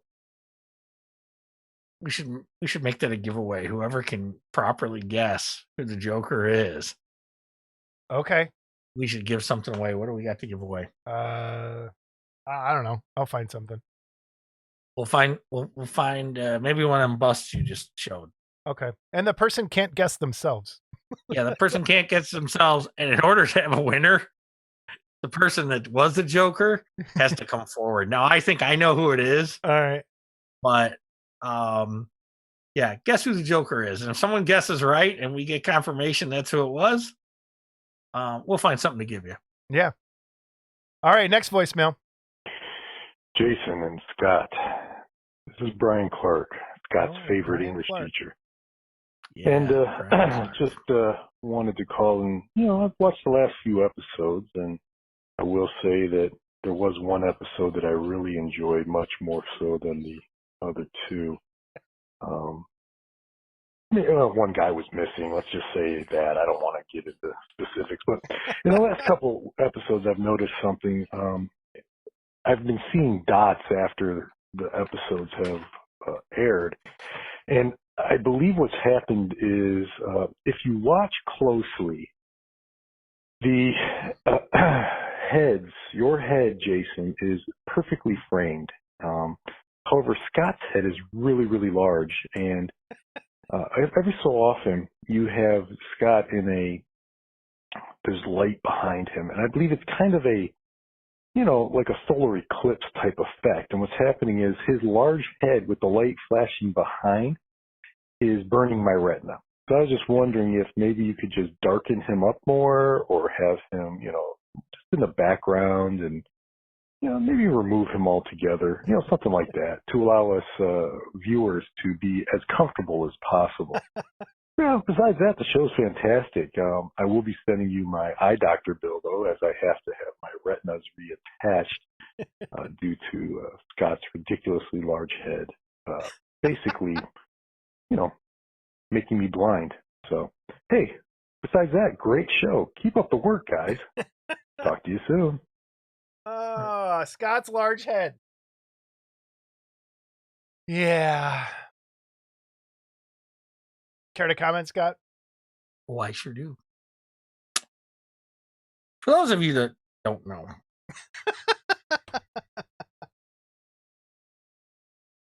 Mr. Clark just got over COVID. So when he says he prefers an episode that I'm not in, clearly his taste is still gone. Okay. Because if he thinks the snooze fest that was Jason and Mark Worthling was the best episode, okay, and not only is his taste gone, obviously his sense of smell is gone too, because that episode stunk. Okay, that episode without me absolutely stunk, people. Okay, let's call it what it is. So what Jason doesn't want to tell you is he even got an email that basically said the episode was without me not good. So yeah, I got an email saying the opposite of that. So we got both. Whatever. You get Clark telling you stuff. I got both. So all All right, and our final voicemail. Yes, I'd like to know if you would maybe address the issue with X Plus really gouging on their vinyl models. The prices are really ridiculous. I mean, they're hollow vinyl like they used to be from Horizon, and they're charging really too much for this pre-painted model, and they're not even resin. I don't know what's that about. And yeah, I noticed somebody made a comment about the old model kits. You should do an episode and do show and tell of years ago until now, how the molding process and all that was made, and what else? And more stuff about contemporary monsters, and take all Scott's Frankensteins away from him. Bye. Take all Scott's Frankenstein. All right, we're pretty sure when our voicemails come in, it doesn't tell us names. We think that's Robert Trock. Sure of it. Yeah. So the X Plus vinyl, pre-painted Godzillas, super expensive, which is true. Crazy money. They're crazy money. And I don't know why. I think they can be more than because people are buying them. Yeah, I was looking at them. I mean, the one that I have is the Kong Skull Island one. I think X Plus made that. And it was 200, and it's pretty small. But they're real. First of all, they're really well done. They look really good. Let me grab one. It almost makes me not want to buy a Godzilla kit again, almost, because they are really well done. The paint jobs are pretty good. And if I wanted to, I could always just repaint it. Uh-oh. Hey, there's Scott's girlfriend. Never says no, baby. All right. So anyway, must one off. Champagne of Life. Watch the Bill Burr bit in that. Anyway, back to X Plus. So one of the, maybe it's the first X Plus piece I've ever bought. And I saw these when they were whatever. Is this kick-ass little Shin Godzilla. Okay. Yeah, that thing's great. Now, it's sculpted beautifully. And they have a whole line of those super deformed Godzillas. Yeah. This is how big they are. Okay, they're not huge. All right. And these were like $115. Yeah. Okay, they're painted okay. I think it's red plastic under. I remember someone selling one at Wonderfest that was just solid red. But I think this thing goes, this is one of the first ones. And now they have one that lights up, the same one, but it lights up. And they have like special edition ones where there's one that his mouth is closed, the Shin Godzilla. I like the mouth open one. And yeah, so it's like they're beautiful, but they're stupid money. They are stupid money. Okay. And for basically a little vinyl kit, a vinyl whatever. But it is they are beautiful. So they got a hold of the Harryhausen license, which is funny because they had the Harryhausen license before. Right. And I remember. Yeah. Something that went on there that Harryhausen said he'll never deal with them again. But I guess who's ever running the Harryhausen stuff now that his wife is gone and he's gone, had a change of heart or whatever. And they're coming out with some beautiful pieces. Rhedosaurus from the Beast of 20,000 Phantoms. And they come out with like a black and white edition and a color edition. And they're like $250. And they're like glorified Billiken kits painted with a base. Yeah. Okay. And it's like, I guess for a pre-painted person, they're not bad, but I don't even think they hide the seams on them. I'm not sure. It looks like in that Cyclops that I was just looking at the pictures of, I couldn't find the seams. So I don't know if they photoshopped them out or they do hide that well. So now I like what X Plus is doing as far as like, okay, we're going to make that styrene Vampirella kit. Yeah. Yeah. And that's $40. That's a kit. That's reasonable. I love these things. I've got like four of them. I've got this one. I've got the 62, the 64, and the 54 Godzillas, the one with the train in his mouth, all super deformed. And yeah, they were like 100 to 130 each. Okay. Yeah. And it's like, not everyone can swing that for a super deformed, basically. Not everyone can swing that. And I get Maybe, it. I don't know, because this kind of goes into what I was talking to you about, the prices. We should have a prices episode or something. Well, we're bound to offend somebody if we do. So. Well, no, like just to like kind of have people come on and talk about what stuff actually costs. Mm-hmm. And just so people can say, hey, okay, that makes sense. Because some stuff, I think sometimes totally justified in what something costs. Vinyl molds are expensive. Well, yeah. And right? I guess, sure. And I guess if this was a model kit, let's be real about it. This was a model kit. It would probably be between $65 and $85. If it was resin? If it was resin or even vinyl. Okay. All Yeah. right. Because I mean, it's 4 or 5 inches tall. The detail's good, cool. Okay. So yeah, you're looking between $65 and $85. Okay, so to pay another $40 to have one painted, is it the end of the world? No. Yeah, it's tough. It's cool. But I think we're talking about. I mean, what Trock is talking about are those other ones that are $800. Oh yeah, well, but they're big. I mean, they're some of them are 2 foot tall or 3 foot head to tail. But the problem with them is, and this is why I know there's seams. There's no way they're going to ship them in boxes like that. So they're shipped to you in pieces, and you have to snap them together. Well, I mean that's. And I could pull it down. There's some. That's how all the Godzilla kits kind of are, and you have to hide those seams a lot of time. The resin ones are different, but vinyl ones. But these are painted figures. Yeah. So and they're going to have seams in them. Yeah. Because you have to snap them together. So we need an X Plus. If there's an X Plus expert out there, and you'd love to come on and talk to us about it. If X Plus would like to come on and talk to us, even better. So yeah, beautiful stuff. I guess they have a vinyl kit coming out of the Cyclops. Yeah, that's what it looks like. Which is cool. Because I always liked vinyl as a medium, for kits. Yeah. But it's, what did you say it was? $125? Yeah, something like that. So just to throw something out there, when geometrics were out, they were what, 65? Maybe 70? I think it was half the size though, maybe too. Okay. This looks a lot bigger I don't know than how that. big that is, compared to the geometric kit. But, and I got to tell you, the Cyclops has been done to death. Okay. But a good Cyclops goes a long way. But, and Harryhausen fans are, just like I'm fanatical about things. I'm sure Harryhausen fans are fanatical as well.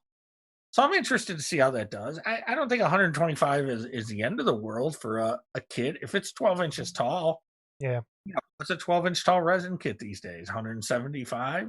400 if you're talking to Mark Newman. Yeah. Well, there's that. Yeah. So, it's, so there's a lot that goes into it, I guess. Yeah. All right, everybody. Voicemail. Here's the number on the screen. It is 708-816-4299. If you want to leave us a voicemail, it goes a lot better if you leave us a voicemail. It does. But continue to leave us regular emails if you like at modelclubtv@gmail.com. Thank you, CG Blade, for joining us. Thank you, everyone, for watching. This was probably going to be a long episode. Sorry. Yeah. We're sorry. I got talkative. Yeah, we're sorry in advance. But hey, I haven't had a good long one in a long time. Anyway. He hasn't had a good long one in a long time. Take that however you want it. That's it. We're done. There's no more ums. All right. Yeah, anybody wants to come on and talk about 3D printing? Oh, yeah. And selling STL files that has a lot of experience in it, that'd be great. As CG touched on it quite a bit. Digital sculptors that want to come on. Anybody wants to come on. Hey, you know what? Well, we need, we got a couple. We have like 3 or 4 people that are lined up that we got to talk to again. But anyway. Yeah, we were waiting for Dennett to get done with his taxes, and it's October, so I sure hope he's done with his taxes by now.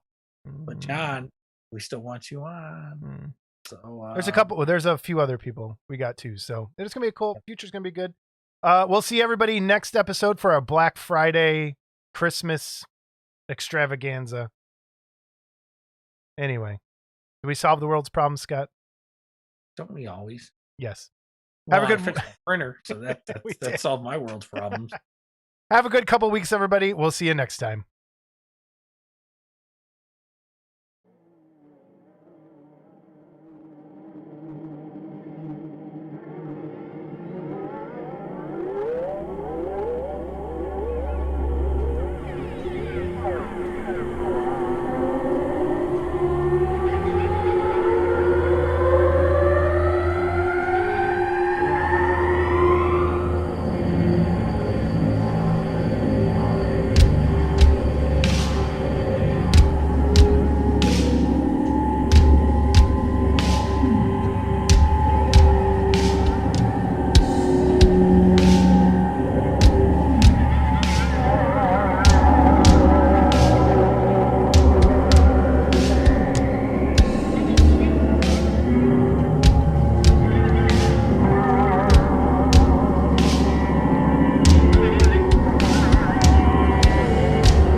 touched on some of that with CG. And so what I want to do is make sure we educate. Put your Gandalf hood down. I got a Daniel. new hoodie and I love it. I'm sorry. Look at this thing. I like it too. You know why? Can't see my face? That's right. So yeah, see, now I lost all concentration of anything here.